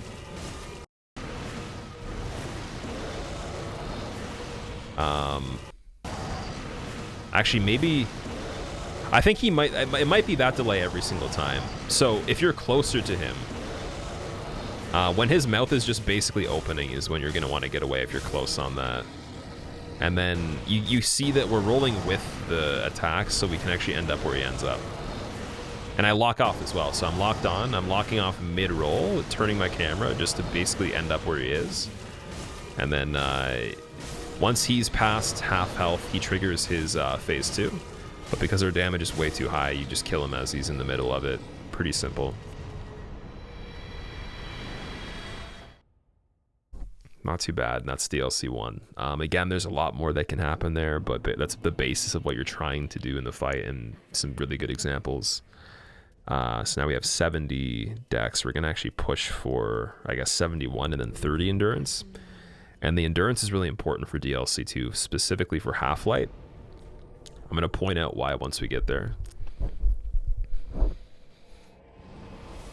So we're heading back to the Dreg Heap bonfire that we activated after Frida. That's why we got it, just so we could go there really quickly. And right here you can turn off the side immediately. It looks really scary, but any area that has this ash on the ground will allow you to survive the fall damage because it's a special area. Here, oh my god, I forgot this is where I die. Guys, it's over. No, just kidding. We survived again because it's safe. Just kidding. And so you're going to kind of fall through there, turn around this area. You want to be very close because you want to be quick and very close to the wall. The angel is going to shoot some beams that just barely miss you right there. Same with this part coming up. You're going to want to kill this... I guess, I don't know what it would be called, but it's kind of the thing that controls the angel that lets it live. It's like its life source. So you're going to strafe the attack the angel does and then kind of just swing into the enemy right there, just with the tip so you can take out that angel that's causing all the problems. Strafe around that attack. You can roll through it if you want to, but I just kind of run around it. And we fall 7 million feet, break our legs. Just kidding. Of course we wouldn't because it's a game. It's not real. And then we're gonna light this bonfire right here. And for this part, you're gonna want to arrive at this cabin that's here as quick as you possibly can from when this angel pops up, because it's gonna actually help block the first few projectiles. And then as soon as you see him target these thralls right here, you start running to this rock. He'll try to target you again. I roll just in case because it can creep over the rock, but as long as you're quick, use that opportunity. You hear him make this weird kind of metal sound, and then you just run along the side of this cliff. I use a bundle. I roll down to where this thrall is, and I try to do a rolling attack here. This is the really sketchy scenario I was talking about earlier, actually, where, oh, oops, I kind of just, did I screw it up? Hey, what's up, guys? In today's video... No one cares. Copyrights. Stop it. Okay, sorry. Let me get back to where we were. We should have been right around here. That was I goofed up on that. My immersion streamer. All right, here we go. So again, arrive at this cabin. Do your stuff. But so this thrall right here, when you land, you want to land and get a roll attack on him, and sometimes you might rebound off of the wall, and that's a little bit of a problem with that part. So as you see this guy leaving, you're running as quick as you can. You're running along the side of this cliff line, falling off right around there, and then just rolling and attacking the thrall as quickly as you can. It might even be better to roll in your landing and then just do a regular attack. And then you hide here. You start running. Everything will miss you as long as you're quick, and you just kind of turn off the corner here, and it all misses you. It's almost like it doesn't even exist, even though it does.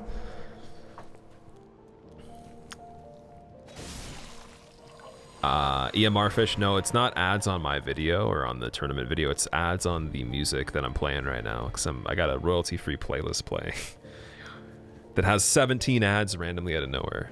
Anyways, so we kill that one pod guy that controls the angel behind us, so that we don't get shot coming up on here, and then we use this slant on this wall to prep the RTSR for Demon Prince. Kind of just slide down there and get little bits of the fall damage. It's pretty safe.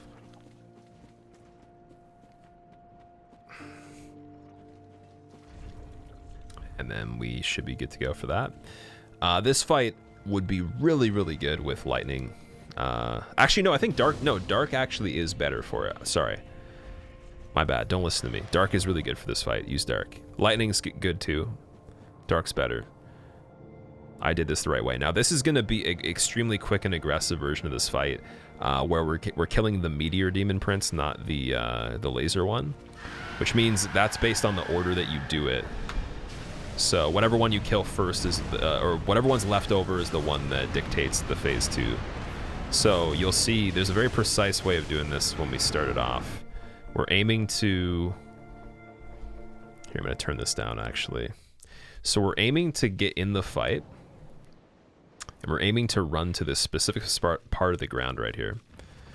And you'll see these little, like, marks. As soon as I am about to hit this mark on the ground, I buff with the resin.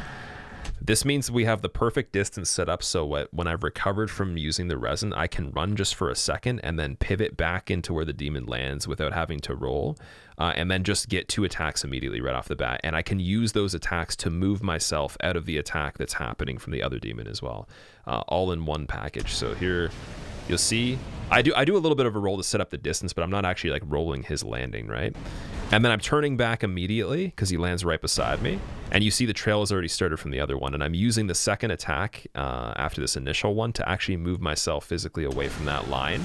And then I can just roll again if I want to. But you're swinging across the line to start moving yourself out of the way. And then you have just amount of time to get away.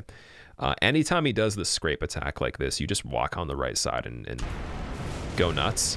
Be cautious though that if he does the scrape with the one hand, he can swipe really quickly after it, so sometimes he might do that. Look out for it, but you get some free hits in there if you just strafe it.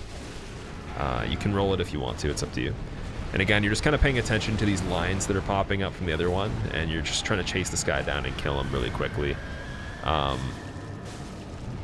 Extremely good example of this fight over a longer period of time with really hard scenarios, and how to avoid 2 of them simultaneously in phase 1 when they're both aggressive on the SL1 no damage run that's on the YouTube. Again, I'm going to keep giving that a shout out. I'm even going to recommend it at the end of this video just because there's a lot of really good examples in it. Same thing for this guy, again, just kind of dodging the attacks, always trying to rotate on that right side because it's more dominant when he does that scrape. You always have that chance that you get more damage. Your dex should be good enough to just pretty much melt them at this point for phase 1 at least. And then what you're doing is when he falls down and is getting ready for phase 2, you're getting behind him so that you can run from behind at this point. You'll see why. He explodes, we go to the tail, and then we start trying to get hits as we rotate. So I screwed this up actually. So what you'd want to do here actually is you'd want to run up to him a little sooner, and you can get 1 hit, start rotating, 1 hit, start rotating. He'll keep trying to look for you, almost like he's chasing his tail, and you can get a maximum about 4 or 5 hits off before he actually leaves. But I screwed it up, so this is probably the worst case scenario of this. That's fine though. You're just chasing where he's actually backstepping to. And then his moveset in this phase is similar to phase 1, but it has some extras to it. Hopefully just seeing it will be good enough to kind of show, but again, there's some better examples in that SL1 damageless run. So as he's setting up this phase transition, which is scripted by the way, we're hitting him as many times as we can, but we're also using those attacks to move behind him, you can see. Because I know that I'm going to have to actually leave at a certain point. So I lock off and I use that attack to move. There's a lot of that in this run. And then we're rolling immediately and we're behind the wall of wind that he puts out. So it's a lot easier to not have to worry about it. But I roll just in case the game were to do something weird and extend the hitbox of it. So we're safe there. And then these little pod things, or these little fireballs, they will shoot at you for a solid 10 to 12 seconds, maybe. Probably about 10 seconds, and you're just making your way over to him while strafing them, so you can hit him as soon as you can. Once he staggers as you're hitting him in that scenario, he won't actually be able to generate as much power out of the attack, and it'll be weaker, and it won't span as much of the arena, making sure you're not guaranteed dead, right? It's a lot safer that way. Otherwise, I don't think it's possible to do anything about it. And yeah, we're just dodging a few more things, and it's over. Some things to note, he'll do some attacks where he flies for a moment, he kind of sidesteps, and he does a backhand attack. He'll also do that to reposition himself if he's near a wall before the phase transition, so there's a difference between those. A lot of the really bad attacks you'll see on the lower damage runs, though, for sure. So that's that's pretty much one of the hardest bosses in the game right there. Next to Cinder, I would say Frida, Cinder, Demon Prince, maybe Gael for some people. And then here is just mainly a series of using the walls to block a lot of the shots that are going to be thrown at you from the archers. It's kind of how they want you to do it. This part's sort of a gimmick, I would say, but they give you the cover for it. Not too complicated, so you can just wait.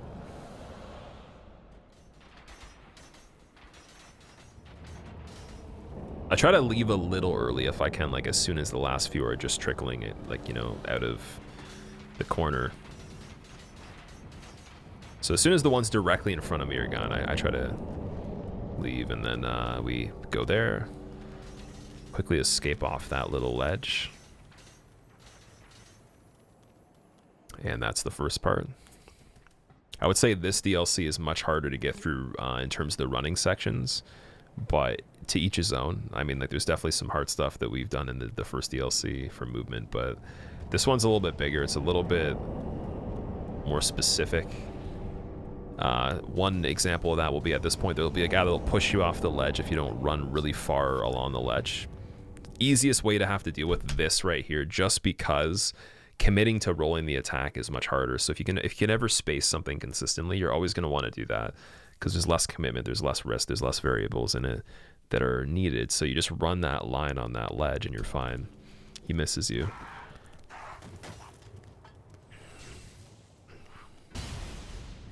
Other guy tries to throw some lightning, he misses as well. Right here, I sit at this bonfire just because there's those guys that were right outside. They might be chasing, so we just try to reset.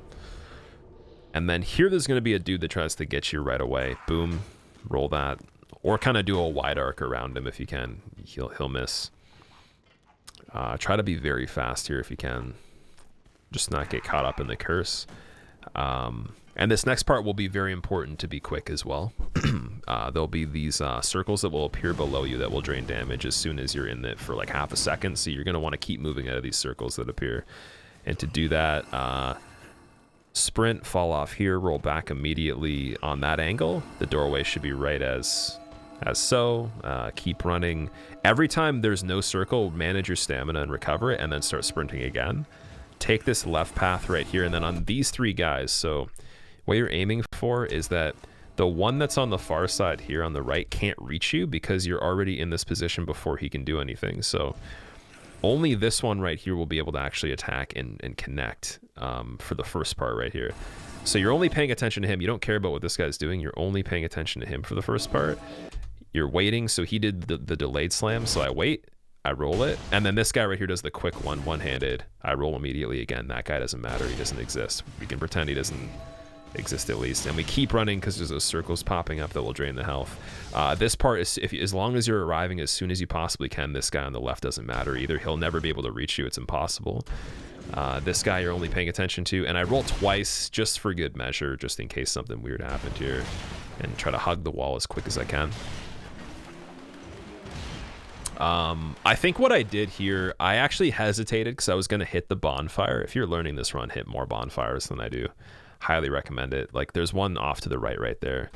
I stopped, and then I was like, you know what, this is a tournament. I'm already on a perfect run. I gotta be quick, so let's just, you know, there's no point of even second guessing myself, at least in this video. I just kind of try to cruise through here. And the advantage you get from that is this big guy right here, this Judicator that you might see in the corner of the screen right over there. He won't actually be in the same position, so he won't be able to spawn a lot of the enemies that will pop up over here, which you're going to have to carefully strafe. So he'll summon more of those spectral archers, the sentinel ones, and then he'll spam he'll spam a bunch of these. I guess they kind of look like Leto, like the Silver Knight that has the giant hammer that's basically like a car on a stick. And then he'll spam some mages at you too that will put trails everywhere across the ground. And you don't see that on this because we got really good RNG with that part with the timing that we had. So maybe not hitting the bonfire is an advantage for you if you can kind of make it work that way. But alternatively, there'll be plenty other examples of runs I've done that are similar that have that situation at the worst that you can get it. And I definitely recommend, again, cross-referencing all those runs with this information. So here what we're doing is we're going to this little divot in the bridge, and we're waiting for Midir to start, and then we're backing up. We're going forward again. As soon as this fire fades, we're going through here. We're running to this rock, and we're throwing the Alluring Skull to the right. This guy's going to pop out of the cave. He's going to get delayed by the skull and die from the fire. If you're in this spot, you'll see I rolled into it. Actually, let me go back for a second. So I throw, run immediately from this pile of rubble right here. I roll over into this patch that's a little lighter, and that's the safe spot where the fire doesn't track or anything like that. It doesn't land. As soon as it's gone, you got to be really quick on this part. Roll off the cliff just for good measure in case you're just timing it at the last second. Get a bit of extra distance. Come up and kill this guy. I do an L1, R1. You could just buff and kill him in one shot if you really wanted to. Here I tiptoe because this guy, he can hear you and he'll go around the cliff and try to fight you. If not, he'll just start walking and Midir will actually kill him with the fire. So we tiptoe there until he's dead by the fire. We run in. And then we go through this series of staircases here.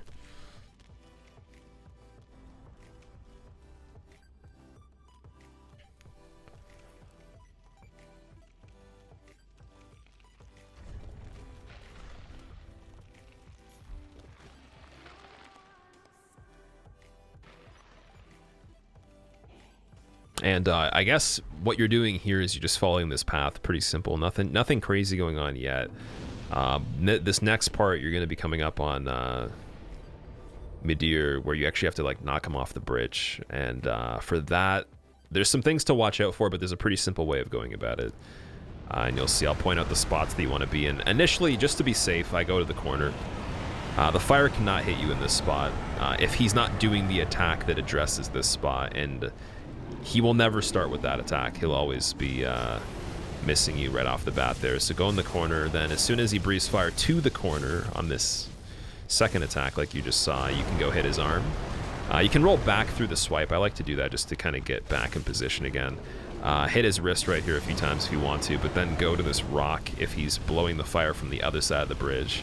This is a safe spot right here as well. You can attack his elbow. Now, because his health is pretty low, but it's not low enough, I might still have to do some damage here. Let me see. I don't know what he's at right now. Yeah, so he's still not in that mode yet where he's going to do this crazy combo, but at a certain amount of health, he'll freak out. As soon as he does this right here where he roars, he brings his head up. Go back to the safe spot. He will throw 10 billion different ways to kill you out of nowhere, and then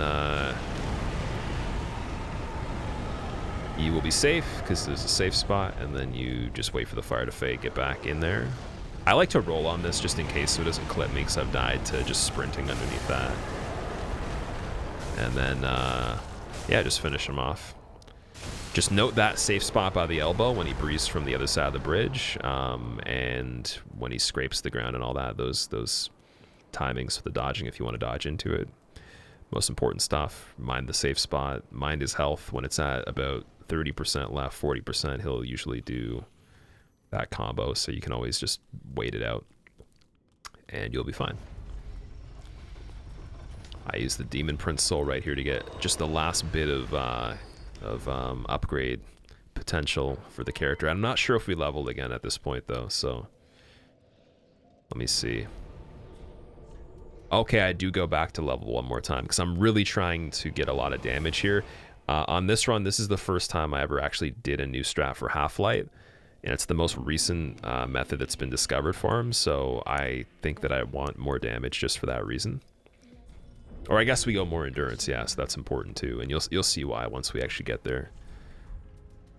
We're going to buy some green blossoms again, some fire resin, I guess. No, I'm going for poison resin. That's for Gael. So poison resin is good. And now we're going for Midir. Now, the smartest person in the world would say that Midir is weak to lightning and that I should have got the ashes for the lightning resin. But because I just cared about being quick and I didn't need it to kill him, I think we use fire resin on Midir or something. So someone's going to probably say that's the stupidest way to do it. But to be fair, this is more about showing you like the mechanics of the fight or like the strategy. So doesn't matter what resin we're doing. But I'm just waiting for that YouTube comment that says the resin, that disregards the fact I just said that I didn't use the resin on purpose. But yeah. So we fall into the lift right here. As soon as we pull the lever when it's at the bottom position, we roll specifically to take quite a lot of fall damage, and then that sets up the red tier stone ring. We're still not quite there yet though. And I'll show you what we do to finish off that amount of health to get right to it. I throw a firebomb for this statue right here. So these invisible walls at this point of the game, if you roll into them, which I guess they want you to attack and roll normally, there's a chance you clip through the floor and die. So just to prevent any kind of glitches, which are actually fairly occasional on this, you want to throw a firebomb so that if it does glitch, there's no way you can clip through the floor. It's just a lot safer. I've had it happen probably 5 to 10 times. I've seen it even more than that. So you're going to go down this ladder, and then I guess just kind of feel out where you need to drop to get a little bit of fall damage. I think I get the perfect amount right there. And the only reason we didn't get RTSR right away from the lift itself is because we have that extra 13. We have 3 extra vitality from that dungeon skip that we did earlier before Yorm. So that and the dex that we have right now kind of prevents us from taking as much fall damage, but... so on Midir, as soon as he wakes up, I go for a couple attacks that whiff the one, and then I go for a few more on the side of his head. We get to around 2,000 damage right off the bat.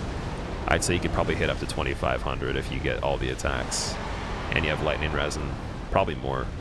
I roll for his tail as I'm chasing him just because it does damage on that finish right there. This combo's pretty easy. He just slams twice, then breathes fire in a straight line, so we run around. 1, 2 on the head, 3. This one he just roars and does a sliding bite. We just space it, run back as soon as the recovery's there. We hit him once. Side swipes, he does one swipe, then is a delayed one. And then he puts his head back in a resting spot that we swing into as it's recovering. He's already in phase 2, so we hit him twice, back up. Space the outer ring of the AoE, you run back in immediately to do a running attack. He's doing a combo where on this slam, this is a really important one, so he will do a very fast follow-up to this slam right here when he takes that moment and he slams this hand particularly. Boom, the one right after this is instant, so you just want to roll immediately. And then he does a couple more that you will just space at this point because you already have the lead on him. He'll miss you. And then as soon as he kind of just tumbles right here, he'll take a break and you can just hit him in the head. So I go back in for that. Those are the bites, so it's like 1, 2, and then he breathes fire on a, I guess kind of like a sweeping motion. So you're going to want to actually dodge through the fire as it passes through. Right here, at the last second. And then at that point he's staggered. We hit him a couple more times, riposte his head, he's dead.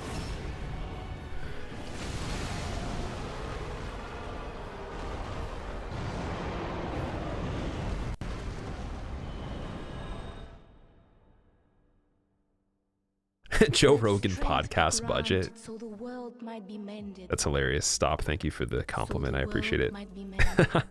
Joe Rogan podcast budget. All right, so after Midir, we're going back to this lift, sending it down to, of course, get that red tier stone set up. But the way we're going to achieve it this time is a bit different. We're going to fall off the lift at the bottom as soon as the wall clears our head. And we'll take that last little bit of damage to get to where we need to be.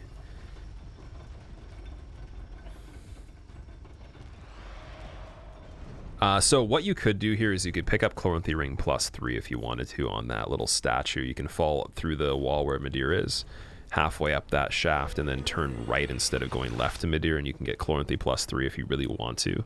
I skipped it because I wanted to be fast. Chloranthy +1 is already pretty good. And then we're going to go and use the White Branch to get into Camouflage here. And we're going to sneak on the left side. Now, I think I screwed up because I hadn't done this. This is the first time I had tried this method too, actually, where I think that what you could do is you could pick up the item that's on the ground there and then use the branch. But don't quote me on it, I might be wrong, so just test it to see for yourself if you can do that. But that's a really good way to do this part, because before, this enemy would always make it to the door, and then he would just be attacking you as you're opening the door, and nobody really wants to take a chance on that, right? So he's not even going to chase. And you look really weird because you're obviously not a human, and they urn with a rope on it or something. So who doesn't like that, right? Here for Halflight, the goal is mainly going to be backstabbing the Painting Guardian as soon as you possibly can, which is much harder than it seems, but I'll explain it. And what you're going to do after that is you're going to back up, and I'll show you what happens when you back up as soon as we have the chance.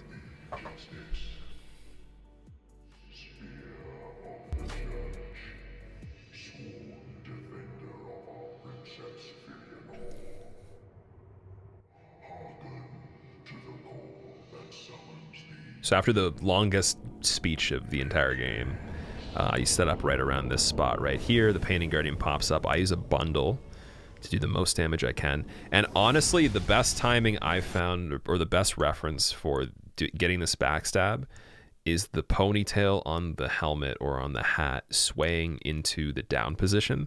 And the thing is, what will happen is if you don't do it right, you'll try to do the backstab and it just won't let you do it. Like your hand will go for it and it won't connect. And the problem with it is if you miss this, if you're going to commit to this and you miss this, the Painting Guardian can do a backflip and an attack at the exact same time, all in one motion, rolling away from you, and you're dead. So like you basically have to get this or the run's over. Unless you want to find a different way to handle it, but it's really not worth it any other way. I think this is the way to go. So soon as it's in the down position, I approach, I walk into it, Q it, perfect, there we go. More than half the health, I back up. What this does is at this range, the Painting Guardian has only one option. She can heal, that's it. I wait till the heal starts, I run back in because I know I'm trying to manipulate that, and then boom. 2 regular attacks and it's over. For the first part, we get ready. Halflight pops up. I start off on the left side for the reason that if he does the bow attack right away, I want to strafe it in a certain spot, but I want him to be in a certain spot as well. So to control the placement of him the most I can, I start off to the left to have some room. You'll see. And then he starts. So I kind of sit up to the left and then I run across the right. What this does is it gets rid of the stuff, but I'm still on the left, you can see, and then I'm running back to the right, and what this will do is it will make him roll in this direction right here, out of where the area of danger is. So now he's separated from the danger. You don't want to have your toe hit one of the things popping out of the ground. Even from the corner of it, it'll still kill you instantly, so just don't even try to do that. You run around the side of him, you strafe his arrow as wide as you can. Backstab, you're right in between the timer of when the magic release, so you're fine. It's not going to come back and get you. You get 1 backstab. And again, if you miss this opportunity, you can just keep waiting until he does it again. And you're really wanting to strafe to do this. So, yeah. Now, okay, this boss honestly is one of the hardest parts of the game, specifically just because you have to be extremely quick to even really get any kind of opening. So,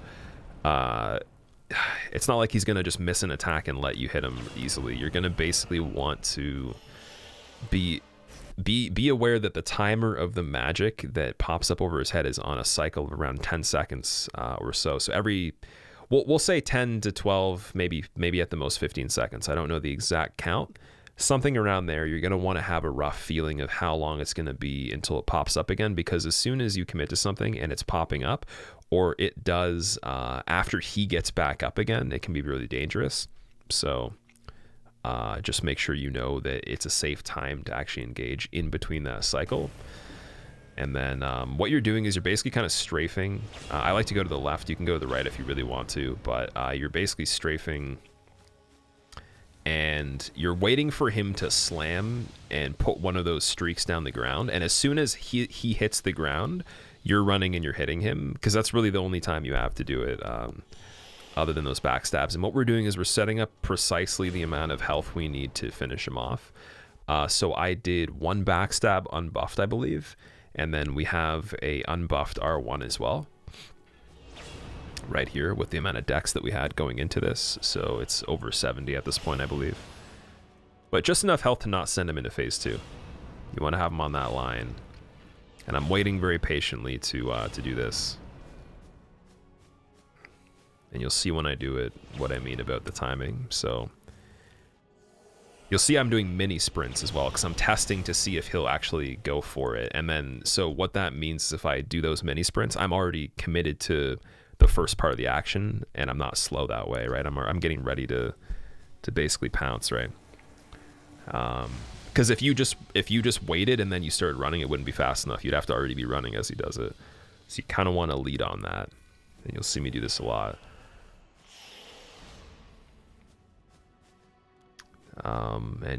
Yeah, so right there wasn't good enough. I want to be ready for it. Right there is not good enough.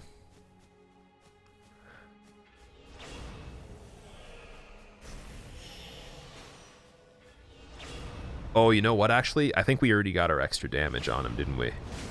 Yes, so, okay. We already had the health set up to what we wanted it to be previous to this. So we ran in and we snuck in and we got that R1 earlier. So that's at 235. Let me just find the earlier part of the fight where we did more damage really quick. Because it wasn't just the backstab, it was right here. You'll see.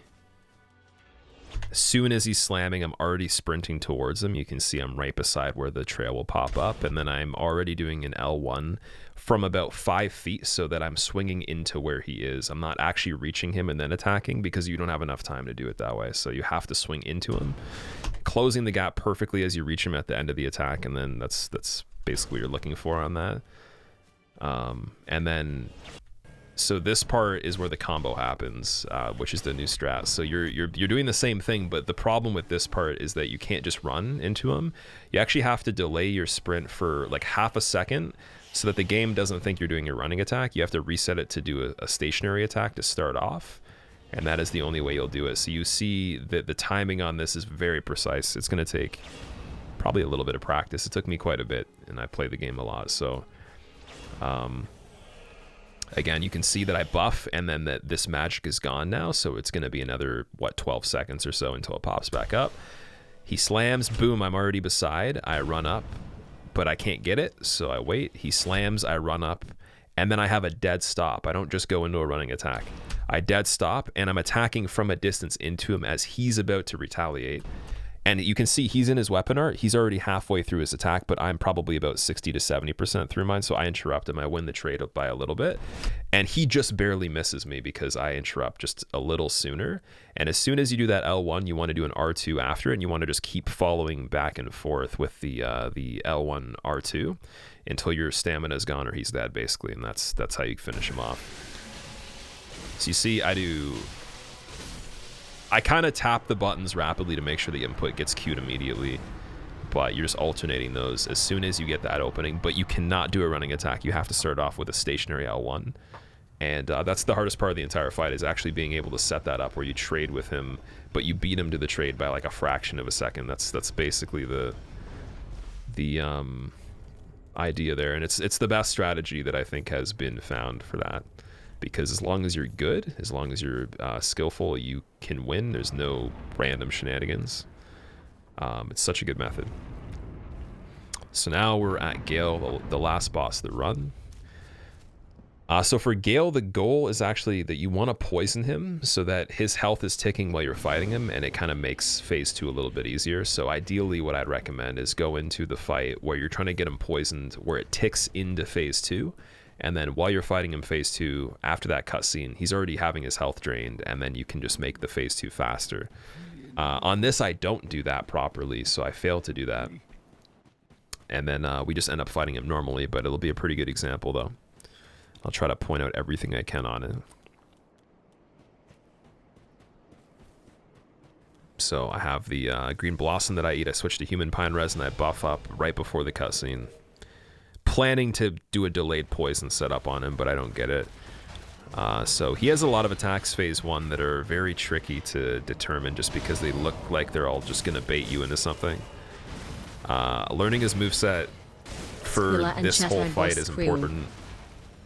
But hopefully these can give you some pretty good examples because he does have a lot of defense and quite a bit of health, so it's slightly longer. There is one thing to point out, one scenario that I will address where you actually get a opportunity to rebuff that he gives you. It happens pretty often. I'm not sure if it happened in this fight or not. That may be why I couldn't poison them, but on those slams you can kind of just roll to the right, get him twice. He'll do this crazy combo where he kind of approaches you and then does the two-hand slam at the end all the time on it. Right here, he'll scream, and then as long as you're running away with about a couple feet of distance from the tip, you can bait him into it. He did this weird thing where he stopped but then continued to finish it off at the end. It's another combo right here. It's like a 1-2 slam into the plunge with the two-hand. And you want to fight him pretty aggressively, pretty close range. There's not really any way to do it otherwise for this first part. This attack I dodge back with him, the running stab, or the jumping stab, because you actually can attack him as soon as he recovers instead of being the opposite direction. Stab attack, I go on the right. I hit him once here, but you'll see he pulls out the bow. So basically, if I did the same thing but a little bit more delayed, you would actually interrupt him from pulling the crossbow out. So anytime he's trying to pull it and you're attacking as he does it, it just stops it automatically. That's the most advantageous thing you can do in the phase 2, because this is one of the worst situations. Here you're backing away to the right, just barely dodging this, trying to dodge a couple times if you can. Anything that he does where he spins or it uses his cape, the way it works is it's like 2 different attacks at the same time that are staggered slightly. So basically the sword comes through initially, and then the cape is about a fraction of a second behind the sword. So it makes it like a bigger attack almost, which is why Gael's pretty difficult. You have to be very precise to dodge it. So right here, you'll see that too. It's a little bit of a delay with the cape. Think about his sword being like twice as wide just because of that. Or 3 times as wide in some cases. Here again, just always anticipating that crossbow, getting ready to roll to the right. What I try to do is stay really close just so that he doesn't do it often and I can kill him quicker. On these discs, I roll through the middle 2 into him. I hit him twice and then I roll. And then what I'm doing is I'm backing up in the direction where they're not going to hit me. I'm being forced to roll to the right here slightly, but I have to reposition because they're coming back in, they're retracting. So I roll back here to the left, knowing that they're going to be coming back from that position. You really just want to be mindful of the retraction on that. Sometimes he'll just get his sword stuck in the ground and pull it out, so you can actually just wait to see if he does that after the overhead that he started with. And you can just punish that. This attack I like to just dodge on the right. You get 1 attack right there, and it's important because you're gonna have to deal with it later as well. So now he explodes when he goes into phase 3 with the AoEs, and you're just gonna want to get really far away. Use this opportunity to buff if you can. Stay away from the little patches of lightning on the ground. This triple combo right here, you dodge right on the spin, and then you just walk around the stab, and you get 3 hits. Perfectly safe. Really good advice there, in my opinion. Same thing here. He does the AoE again. Back away. Now okay, this is actually something that doesn't always happen, but it's important. So he actually will just disappear. He'll go invisible, appear beside you, but then it unlocks you. So you have to look behind you immediately if you can. And then he'll start off with, I think it's 2 different combos he can do out of this, but they're fairly similar, where he's going to create the AoEs again. And anytime he does a combo like this, you'll see I'm strafing to the left. What I'm doing is I'm not paying attention to the actual orbs going on. I know the max distance I gotta be at where I can kind of just kite the perimeter of it. But what I'm paying attention to is this last attack that he does. So you really have to not get distracted by everything else going on and just look at him. And then on this lunge right here, when he does this overhead slam, you just end up on the left. And that's the safest way to do it. 2 free hits right there. is probably all I'd recommend going for. Same thing, he does the triple combo again. We strafe 1, 2, 3. And that's pretty much a lot of what you'll see on this. And I think he's almost... Oh no, he kind of gives me a little bit of a surprise after this part, I think, right? Yeah. So again, spin attack. We're dodging backwards though now because it's phase 3. The cape, you can see it kind of extends out a little bit. Just basically misses me right there. Same thing, that second slam you just want to be far away from, and then you just want to strafe. But because, like, see how the lightning's cutting off where my safe spot would have been? So you have to actually keep your eye out for those little details. If, like, the way that the AoEs hit the floor were spread in a way that was not good and it was blocking you like this, you want to not commit to doing the punish, because you wouldn't be able to survive that. So you don't go left this time, you go backwards. And just kind of just abandon the opportunity just because there is no opportunity anymore. It's not safe. So that's one difference there of why I would do that the other way. And then he's dead. Again, a lot of really good examples of Gael on that SL1 no damage run. No hit, Ginormez finally a no hit in the no hit tourney. Then I just turn into Dragon Farm and spin to win, and that's pretty much it. But yeah, that's the guide. Hopefully you guys enjoyed it. Anyone that is looking to do this run again, it's going to take quite a bit of effort from yourself, just practicing stuff, going over it. I recommend a couple things right now. Save Organizer. It's been a while, Squill. Did you miss me? Thank you for 2 whole years of memes, runs, and guides. Squealer for president. I'm going to get to every single resub and alert and bits and everything that happened today right after I'm done saying this. But yeah, just one thing that's important to mention, the things you might need to start doing this. So if you have PC, Save Organizer or Save File Organizer from Speed Souls, the website's really good to organize your save files to practice bosses or areas. There's instructions on the Speed Souls website, so go there. I'll link it in the description. Another thing, Hit Counter Manager from GitHub is really good to count your hits if you want this display, like I have here. And then if you're on console and you can't use a PC, use a USB drive or the PlayStation Cloud service or Xbox Cloud to upload your save state of the 10 character profiles you'd have. So you have one state of that, and you can have any character wherever you want in the game to practice whatever.